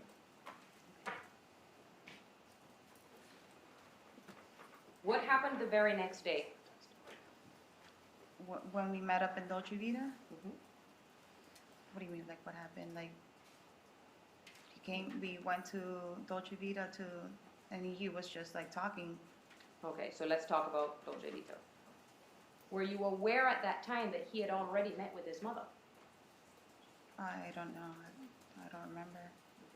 When you sat down with him at Dolce Vita, Mm-hmm. did he show you a paper with Dan Markel's face on it? No, ma'am. Did you see any paper with a phone number on it? No, ma'am. Anything with any numbers on it? No, ma'am. He didn't show me any paper. He didn't show you any paper? Mm-mm. What, to the best of your recollection, was he telling you at that table? I know he talks a lot. Yes. He said, I know he mentioned about somebody approaching his mother. I don't know if he said girlfriend or specifically said my name at that time because I don't remember that day that clearly. But, I mean, that's about it. He just started going off on scenarios and I kind of just lost him. Did he mention anything to you about a homicide out of Tallahassee? No, ma'am. Did he mention anything about his ex-brother-in-law being murdered? No, ma'am. He kept that from you. Yes, ma'am. Did he ask you to do anything for him? He asked if I can call that number. Did he explain to you why he wanted you to call it? Because I believe they said ex-girlfriend or my name. Did he ever explain to you why he didn't want to call it? No. Did you ask? No. Describe for the jury as best as you can Charlie Adelson's personality. I mean, he just kind of goes off and talks and talks and talks sometimes, and I mean, I just sit there and listen, but half the time I'm not really paying attention. Now, you've been incarcerated for the past 3 years, right? Yes, ma'am. Have you had an opportunity to view the Dolce Vita video that was introduced into evidence? I believe so, towards the end. I was able to show it to you. Yes. Were you able to decipher any of the conversation on that phone call? No. Even though you were sitting there? Yes. Do you hear yourself a lot? No. It's Charlie talking. Yes. Okay. But you were there. Yes, Is ma'am. there anything from what you saw in that video, did it jog your memory as to any specifics? No, ma'am. Had he mentioned a homicide, would you have remembered that? Yes, ma'am. After you leave Dolce Vita, did you call Mr. Garcia? I don't believe so. Did you text Mr. Garcia? No. The best way for us to know if that happened would be if we had your records. Yeah, if I looked at my phone records. Okay. Now, you don't speak to Mr. Garcia or see him until when? After getting this information from Mr. Adelson. Yes. When is the next time do you think you speak or see Mr. Garcia? Because you guys are living together. We live together, yeah, so probably when I got home. All right. Do you remember if you specifically told Mr. Garcia at that time who was being threatened? Who was being threatened? I don't think I specifically said who it was. Is it It just- possible that you did? I can't say And- if I did it. And I'm just trying to try and get as close, but if you don't remember, Yeah, I don't remember. is it fair to say at some point he does find out that this person who's being threatened is Charlie? Well, his mother. Well, yes, but the relation is to Charlie. Yes. How did he feel about the fact that he now found out that you were still talking to him? He was angry. You remember the phone call where you are in an argument with Mr. Garcia? We heard it played in court, right? Yes, ma'am. Okay. What, do you know what Mr. Garcia meant when he said, the less you know, the better? No. Okay. Why didn't you ask him any questions well, apart from the fact that he hung up on you, but did you ever follow up what he meant by that? No, because we were probably arguing at that time, and he just never really tells me anything, like to that extent, you know, if just, Katie, you don't need to know anything. Did you ever call that number? Did I ever call it? No. Did you tell Charlie you were going to do it? Yes. You lied to him. Yes. Who did you ask to make that phone call? Sigfredo. Why did you ask Mr. Garcia to make that phone call on your behalf? Well, he's the father of my kids. If I needed something, I'd ask him. But you told Mr. Adelson that you did in fact call. Yes. Well, now that I reviewed the phone calls, yes. I probably just said it just to shut him up because he keeps on and on about, the situation. Why didn't you call the police? Really wasn't my place to call the police. What do you And mean I by- know I heard myself saying it because at that time I was already frustrated at the situation. But for me to, like, what am I gonna call the police and say, I have a friend that's getting threatened? I have a friend's mom that's getting threatened and might have said my name.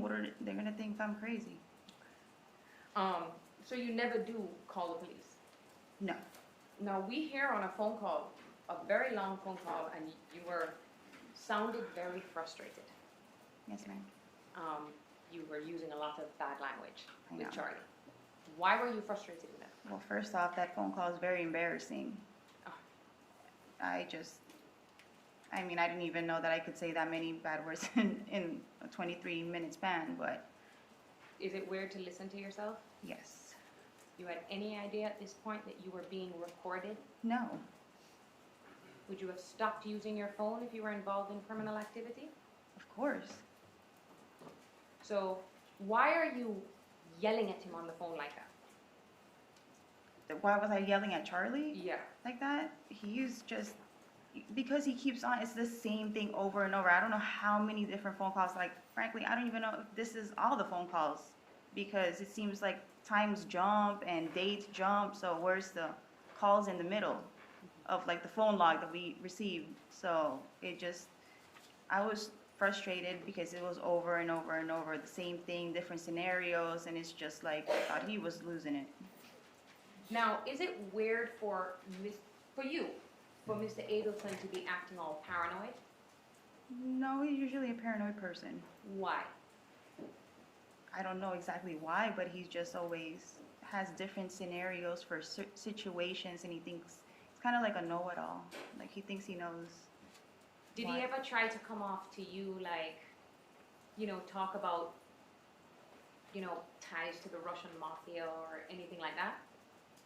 I think I've heard him like mention something like that before, but In your relationship with him, does he Yeah. talk grandiose Yeah. things all the time? But it's fair to call him a paranoid person, right? yes, Now, I want to talk to you about the phone call where you are talking to Mr. Garcia. yes, And you say to him, you give him a dollar amount, and you correct him and saying, this is not for Ethan's clothes.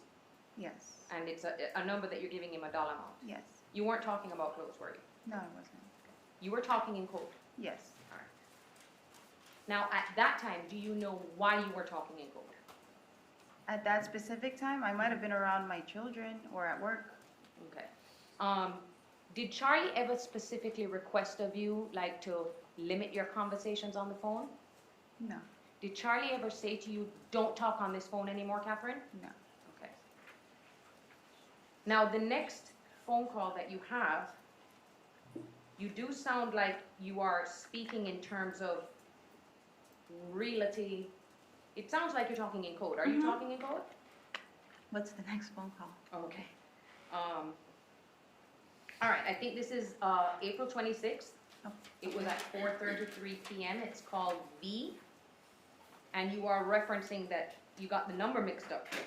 And then you're kind of talking about a really good client in terms of realty, real estate ventures. Okay. Were you talking about real estate ventures, if you remember? For that specific phone call, I might not have been. Is it possible that you were talking in code? Probably. Why would you be talking in code about real estate stuff? I was probably next to Yendra at work And where does Yandra work? in realty. In a realty Yeah. office. Mm-hmm.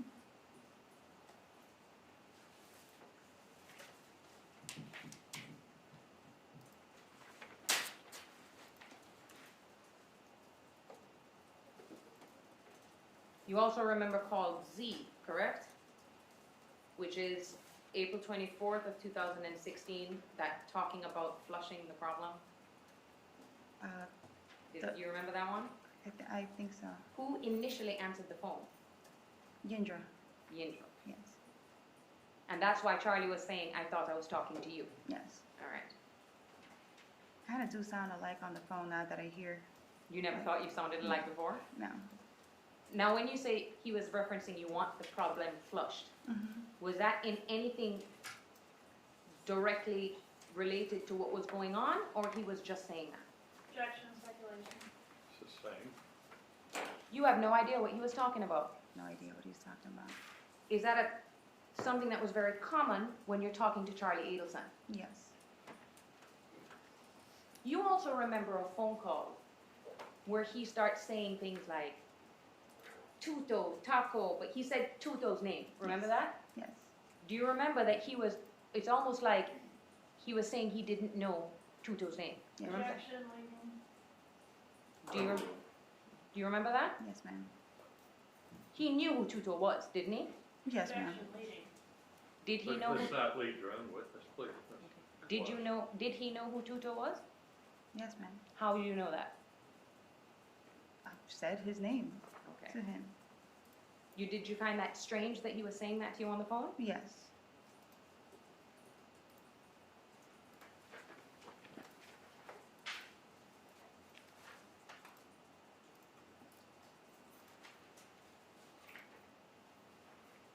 And on these recordings, there are recordings of you talking about you working for Charlie, right? Yes, ma'am. There's also a recording of you talking about paying for the Lexus, right? Yes, ma'am.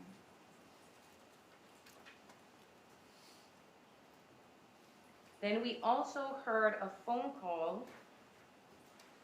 The last phone call that we heard between you and Charlie was on May 13th of 2016, right? Yes, ma'am. But there are many other recorded phone calls after that, right? I would think so. In fact, let's jump forward now to when Mr. Garcia gets arrested. Okay? That's a day that you remember. Yes, ma'am. All right.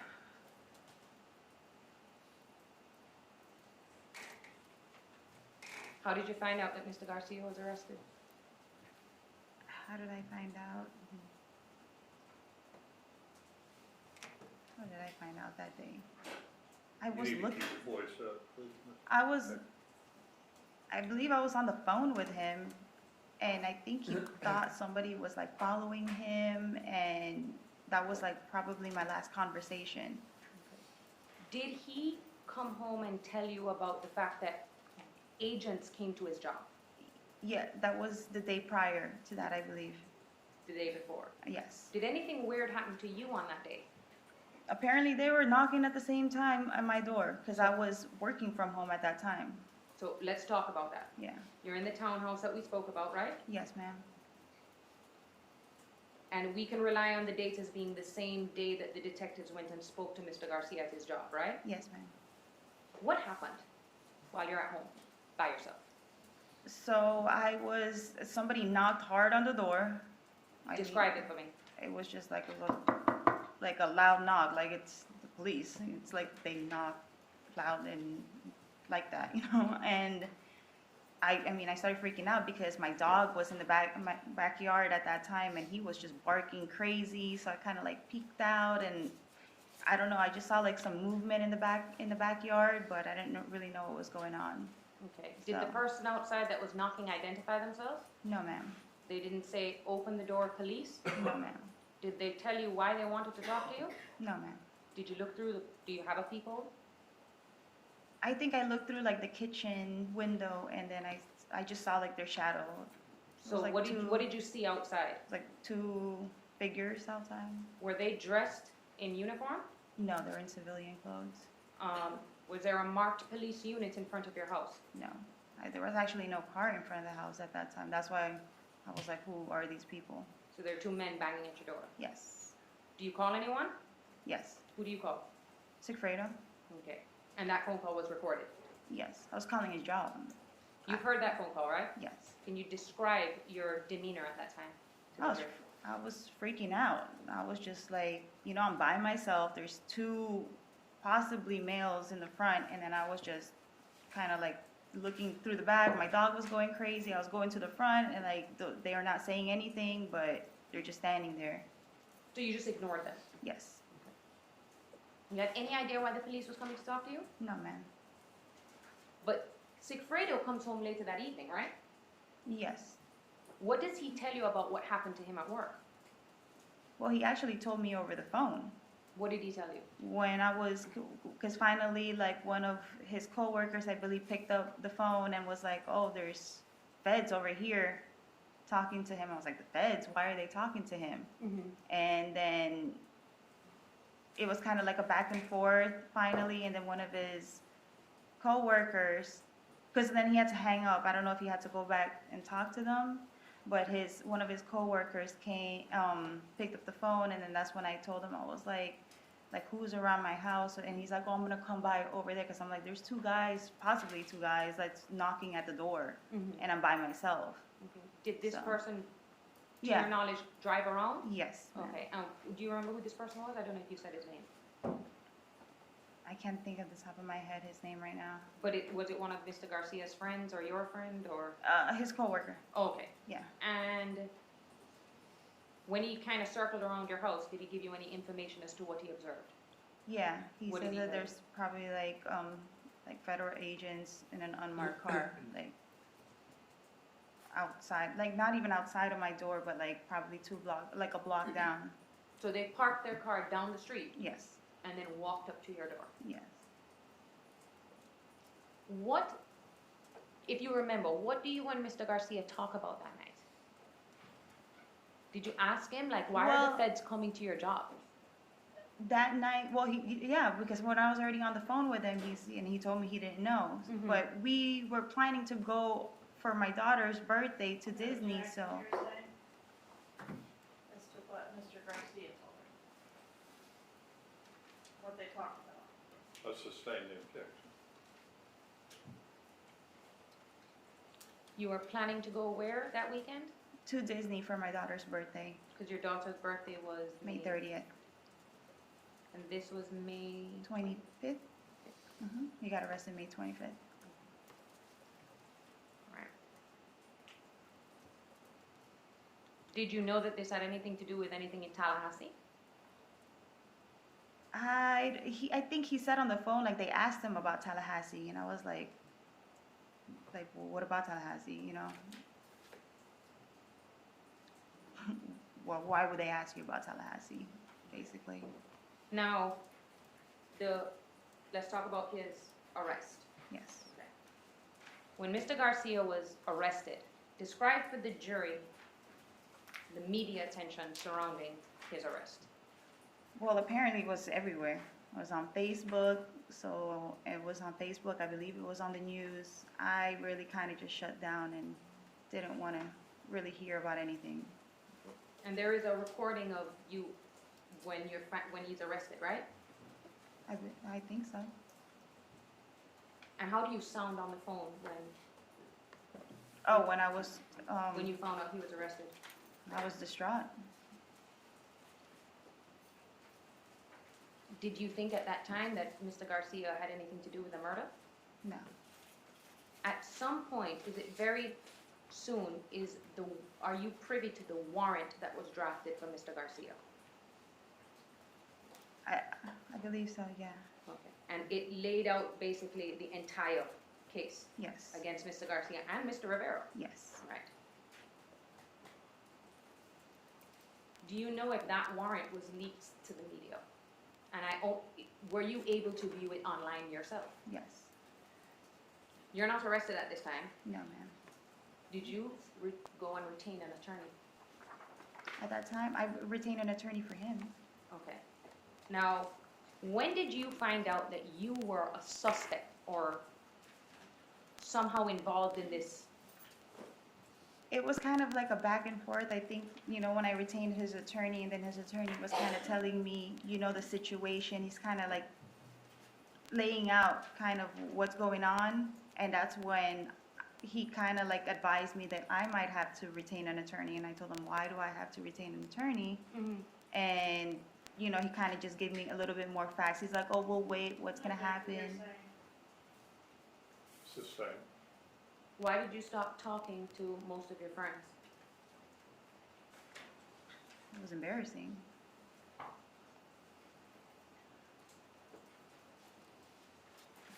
Were people trying to reach out to you? Everybody was trying to reach out to me. And did you ignore most of them? Yes, ma'am. When did you come to find out that a warrant for you had been prepared and released to the media? I can't give a specific date because all those dates are kind of meshing together. But this was after Mr. Garcia was arrested. After he was arrested, when did I find out that a warrant was out for me? Well, that there was this document that was, Oh, yeah, because there's no warrant that was out for me. They just arrested me. you remember when the probable cause affidavit for you and Charlie was released? Oh, to that the media? 19-page? That 19-page Yeah. document? Yes. But no one came and arrested you. No. But somehow it was out on the internet. It was out everywhere, yes. Okay. There is no question in your mind that the state thought you were a suspect in this. Oh, they were making me a suspect. All right. And you heard when they were talking about how you were packing up your stuff and leaving? Yes, ma'am. Describe for the jury what was going on in your mind and what was happening there. When I was packing up the stuff, it's because I had to go for my daughter's birthday to Orlando, so I was already packing up. I kind of had pre-packed clothes already for, you know, the whole weekend stay that we had. Were you also scared to stay in that house after Mr. Garcia was arrested? Yes. Where did you move or go and stay with? Well, actually, my brother advised me that my family didn't feel comfortable for me to live there by myself with the kids and with everything that was going on, how he got arrested. You didn't flee the country. No, I did not. You went to your brother's house in Broward. Yes. When you get a good stopping point, watch 35 about 2 for break.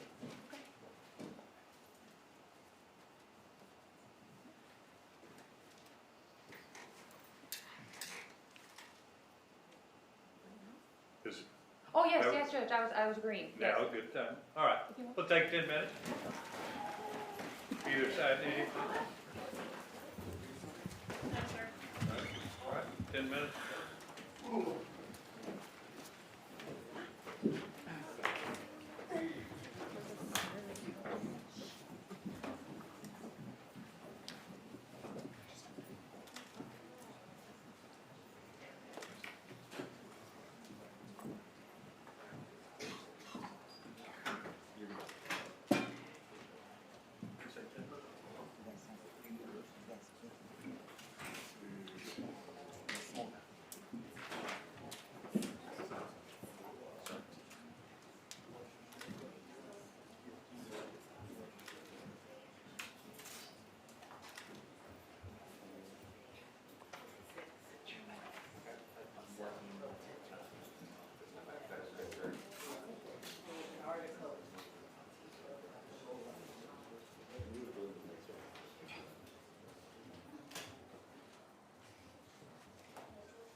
Everybody be seated, please. You may continue, Ms. Kawasi.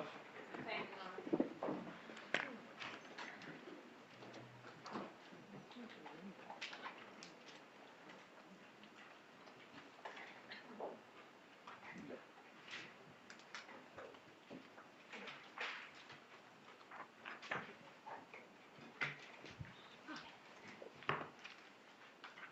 Miss Magbanua,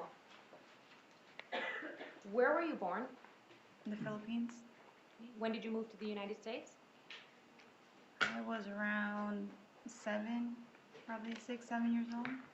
So do you still have family in the Philippines? Yes, ma'am. So if you needed to flee the country, you'd have somewhere to go, right? Yes, ma'am. Now, when that warrant was released for you, but not executed because you weren't arrested, they laid out in there that your phone had been tapped, right? Yes, ma'am. Did you go and change your phone number? No. Did you continue using that phone? Yes, ma'am. When was the last time you saw that phone? When was the last time I saw that phone or The phone. phone number? Well, phone number, because you haven't changed the number, right? At that time, I don't believe so. Did you have that phone on you when you were arrested? Yes, ma'am. And that's the last time you saw that phone? Yes, ma'am. The police have it in their custody. Yes, ma'am. You also, after Sigfredo was arrested, you went and got a burner phone. Yes, ma'am. What's a burner phone? Well, I just kind of learned about it right now, but having another, like a phone where you can just throw away. Is it prepaid? Yes. So it's not really directly linked to you in any way? Yes. All right. Why did you do that? Well, when Sigfredo got arrested, Mm-hmm. right after that, I believe, yeah, that's when he got one for himself and he got one for me. So who bought you that phone? Sigfredo. But you continued using your phone. Yes.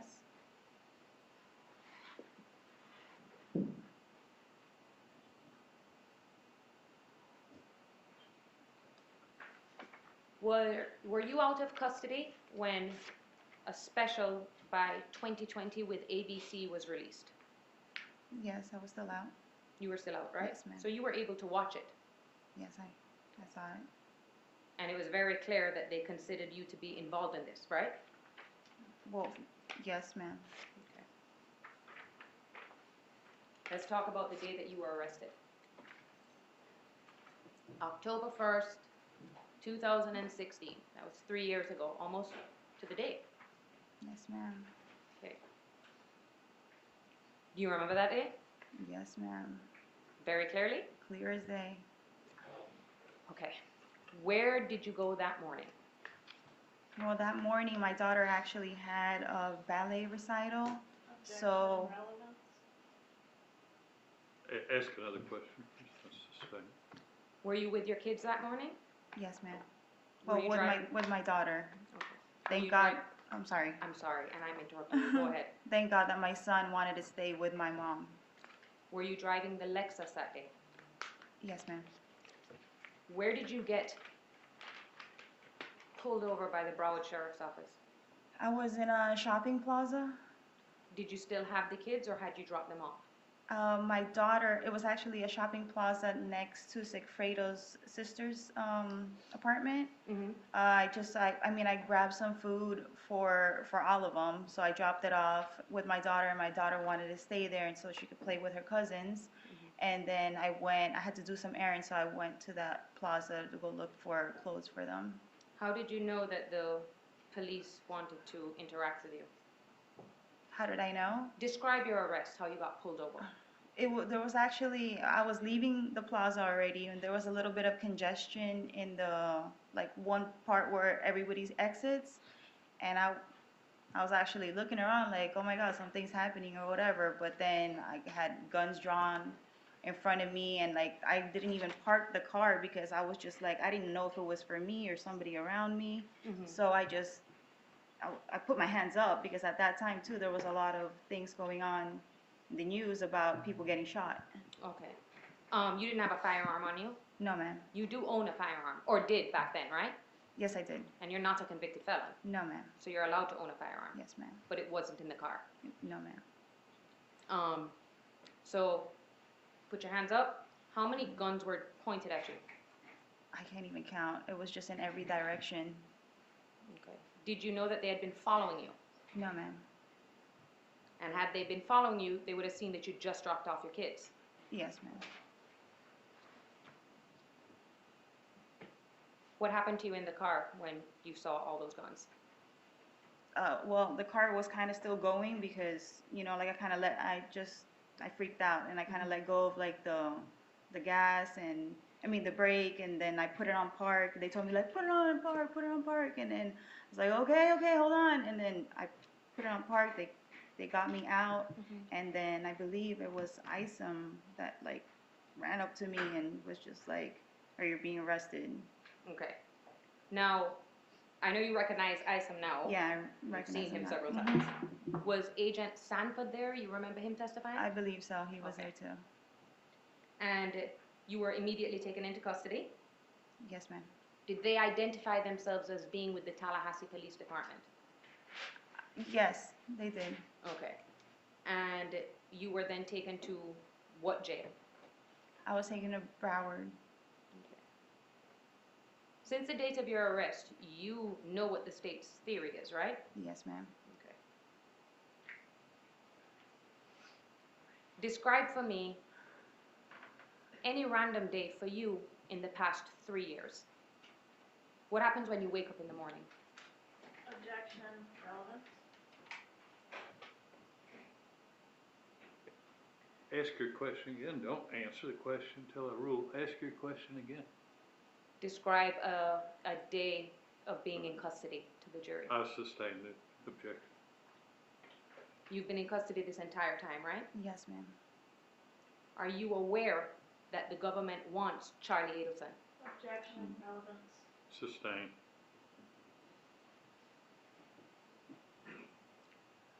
Were you aware that the government has said that you have the key to your own freedom? Objection, Judge, your prior ruling. Don't answer the question. Ask your question. Don't answer, I'm please. gonna ask for a sidebar Okay. for this question. All right.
There are televisions in jail, right? Yes, ma'am. And you were privy to several news reports on this case, right? Yes, ma'am. You were aware that the government's position was that you saw a news report where they said that you hold the key to your own freedom. Remember Yes, ma'am. that? Yes, ma'am. Okay. What did that mean to you? objection, relevance? Overruled. That it's up to me to get out of jail Okay, and how would you do that? if I gave up Charlie. Do you have information that Charlie Adelson was involved in this? Do I have information? I mean, based on everything that we've been seeing, but I don't have personal information. Based on everything you've seen, do you think Charlie was involved in this? Yes, Do you think Charlie was lying to you? yes. Okay.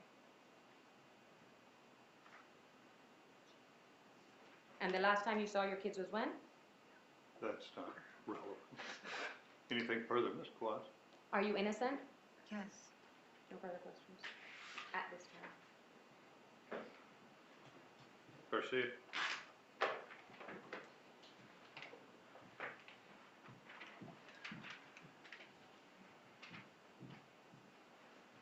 Good afternoon, Ms. Magbanua. Good afternoon.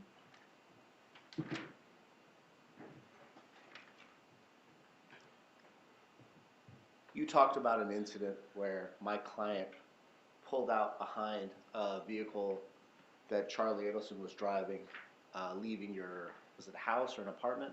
Yeah, an apartment. Do you recall what day that was? Yeah. Does July 1st, Yes. 2014 sound about right? Yes, sir. And you've been sitting in this trial the whole time, correct? Yes, sir. Right over there by Ms. Colas and Mr. DeCoste, correct? Yes, sir. You also heard the government indicate that on a day that my client, Sigfredo Garcia, called Harvey Adelson. Is that correct? Yes, sir. And that was on the same day, July 1st, 2014, correct? I'm not quite sure, but I think it is. So if it was that day, that would coincide on the same day that my client pulled out and try to stop Charlie Adelson from leaving the home that you're at with you, correct? Yes. And you described my client as being upset during this interaction, correct? Yes, sir. Now, you sat here and you heard Luis Rivera testify too, correct? Yes, sir. And you know who Luis Rivera is, right? Yes, sir.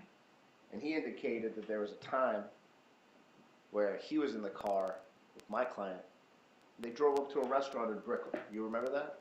Yes, sir. Mr. Rivera testified to that in this trial. Yes, sir. And Mr. Rivera testified that my client saw you and Charlie Adelson having lunch, right?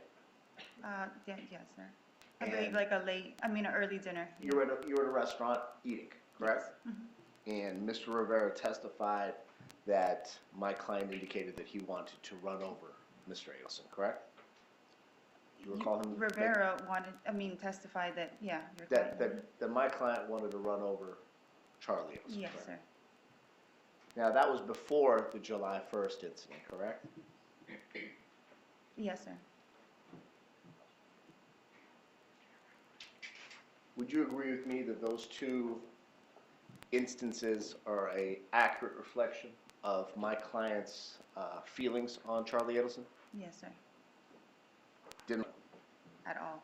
like the fact that you were in a relationship with him, Yes, correct? sir. Yes.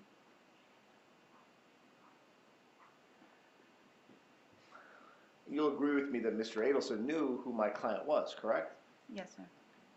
And that's evidenced by the fact that there's been a text message correspondence that your own attorneys have shown where you ask Mr. Adelson if my client has called him, correct? Yes, sir. And you did this because you were concerned about my client maybe hurting Charlie Adelson, Yes, sir. or I guess at the minimum cussing him out or saying certain ugly things to him. Would that be fair? Mm-hmm. And Mr. Adelson in the text message says something about he wants to take me deep sea fishing, correct? Yes, sir. That doesn't mean that they were going to go on a friendly fishing trip together, right? No.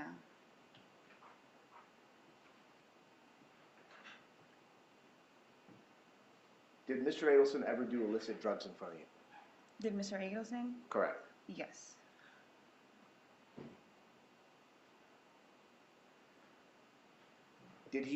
Were you aware if, let me phrase it this way. Did you know if Charlie Adelson took steroids? I wasn't aware, but Did you have any suspicions? Yes.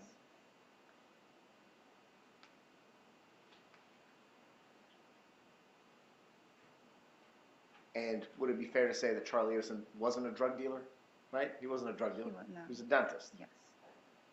But he was able to obtain drugs, right? Yes. Now, Luis Rivera was a drug dealer, correct? Yes. You knew this. Yes. He even testified to it in open court that he sold drugs. Yes.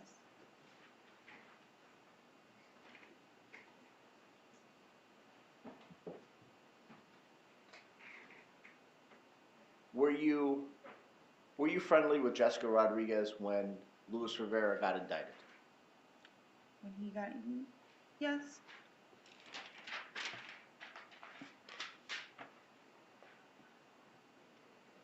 And were you friendly with Jessica Rodriguez during the time that you knew Charlie Adelson? Yes. And you would mention, I think you mentioned to Jessica Rodriguez about you meeting Charlie, right? Yeah. Like I mentioned his name to her.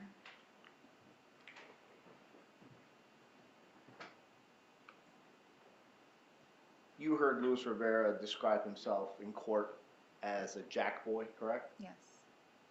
And that means that he's someone that robs people, correct? Yes. Robs people at gunpoint, presumably, Yes. correct? Now, you knew that Luis Rivera owned a firearm, correct? Yes. And you also knew that he was a member of the Latin Kings. Yes. You also knew he was a high-ranking official of the Latin Kings. Yes. That's something he was very proud of, correct? Yes.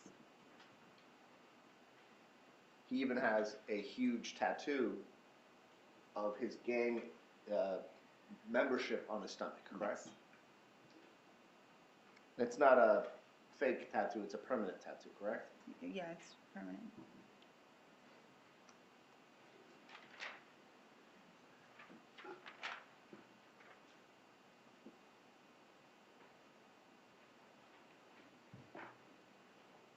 You got back together with my client in May of 2015. Is that a rough assessment of when you guys got back together? Did you Yes. answer out loud? Yes. And you'll agree with me that from maybe New Year's Eve or late 2013, that's when you broke up with my client, correct? Yes, sir. And so from Before that. before that? Yeah, before New Year's Eve of 2013. Right, late 2013, not on the last day. No, no, no. Okay. So, from 2014 to 2015, you guys were not together, correct? Until May of 2015.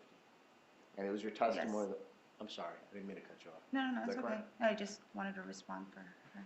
And then from July of 2014 until May of 2015, when you guys rekindled your relationship, my client was actively pursuing you to get back together. Is Yes. that correct? And you'll also agree with me that there was portions of your relationship with Mr. Adelson that continued after you got together with my client, correct? Yes. And when my client found out that you had been talking to Mr. Adelson, Charlie Adelson, not Harvey, Charlie Adelson, that he became very upset, correct? Yes, sir. And that's indicative of one of the phone calls that was played for the jury, right? Yes, sir. And that phone call was 8 in the morning? It was fairly early, yes.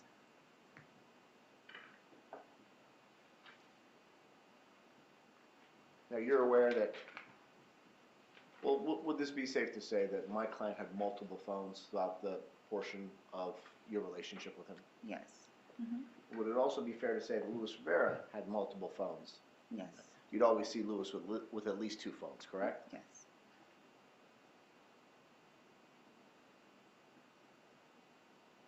And did you know if Luis had one of his phones for his family and friends and the other ones for his drug dealing and robbing and all the other illicit crimes that he was I committing? would think that that's how it would happen. Yes.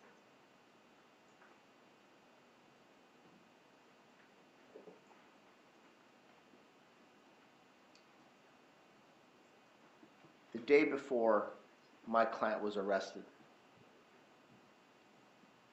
the federal agents went to his work, correct? Yes. When he got home that night, did he pack his bags and attempt to flee? No. This trip that you guys had was a pre-planned vacation for your family? Yes. Had you packed up your furniture in the house No. to leave? No. Just like an overnight bag for the weekend with your children? Yes. I've been making reservations like a couple of days before that, so Before the agents came to talk to Mr. Garcia? yes, sir.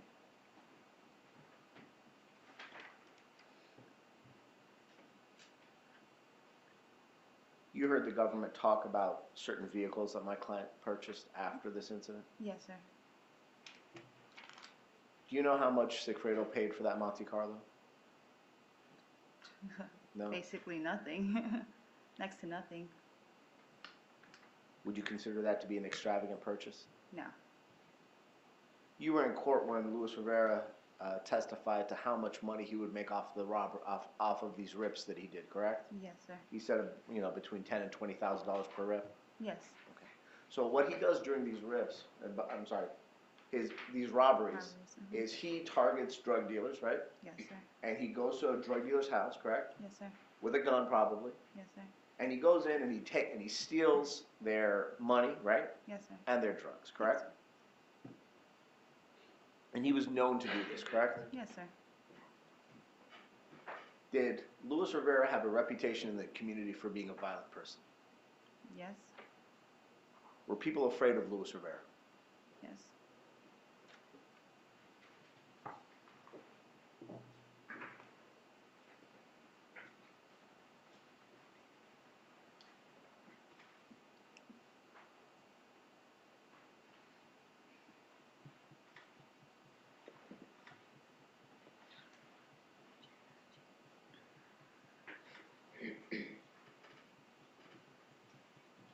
You've known Sigfredo over a decade? Yes. Talked to him a lot? Yes, sir. Did Sigfredo Garcia ever do anything to help Charlie Adelson? Never. I think we'll go ahead and take a lunch break now. I don't think the state's going to finish their cross in 20 minutes, so I'll just soon do it all at once. So let's be back and ready to go at 1 o'clock, please. Either side need anything? Yes, sir. Okay. All right, there. All right, y'all have a good lunch. See you at 1 o'clock.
That's only if you can't introduce, right? Right, yeah. Thank you.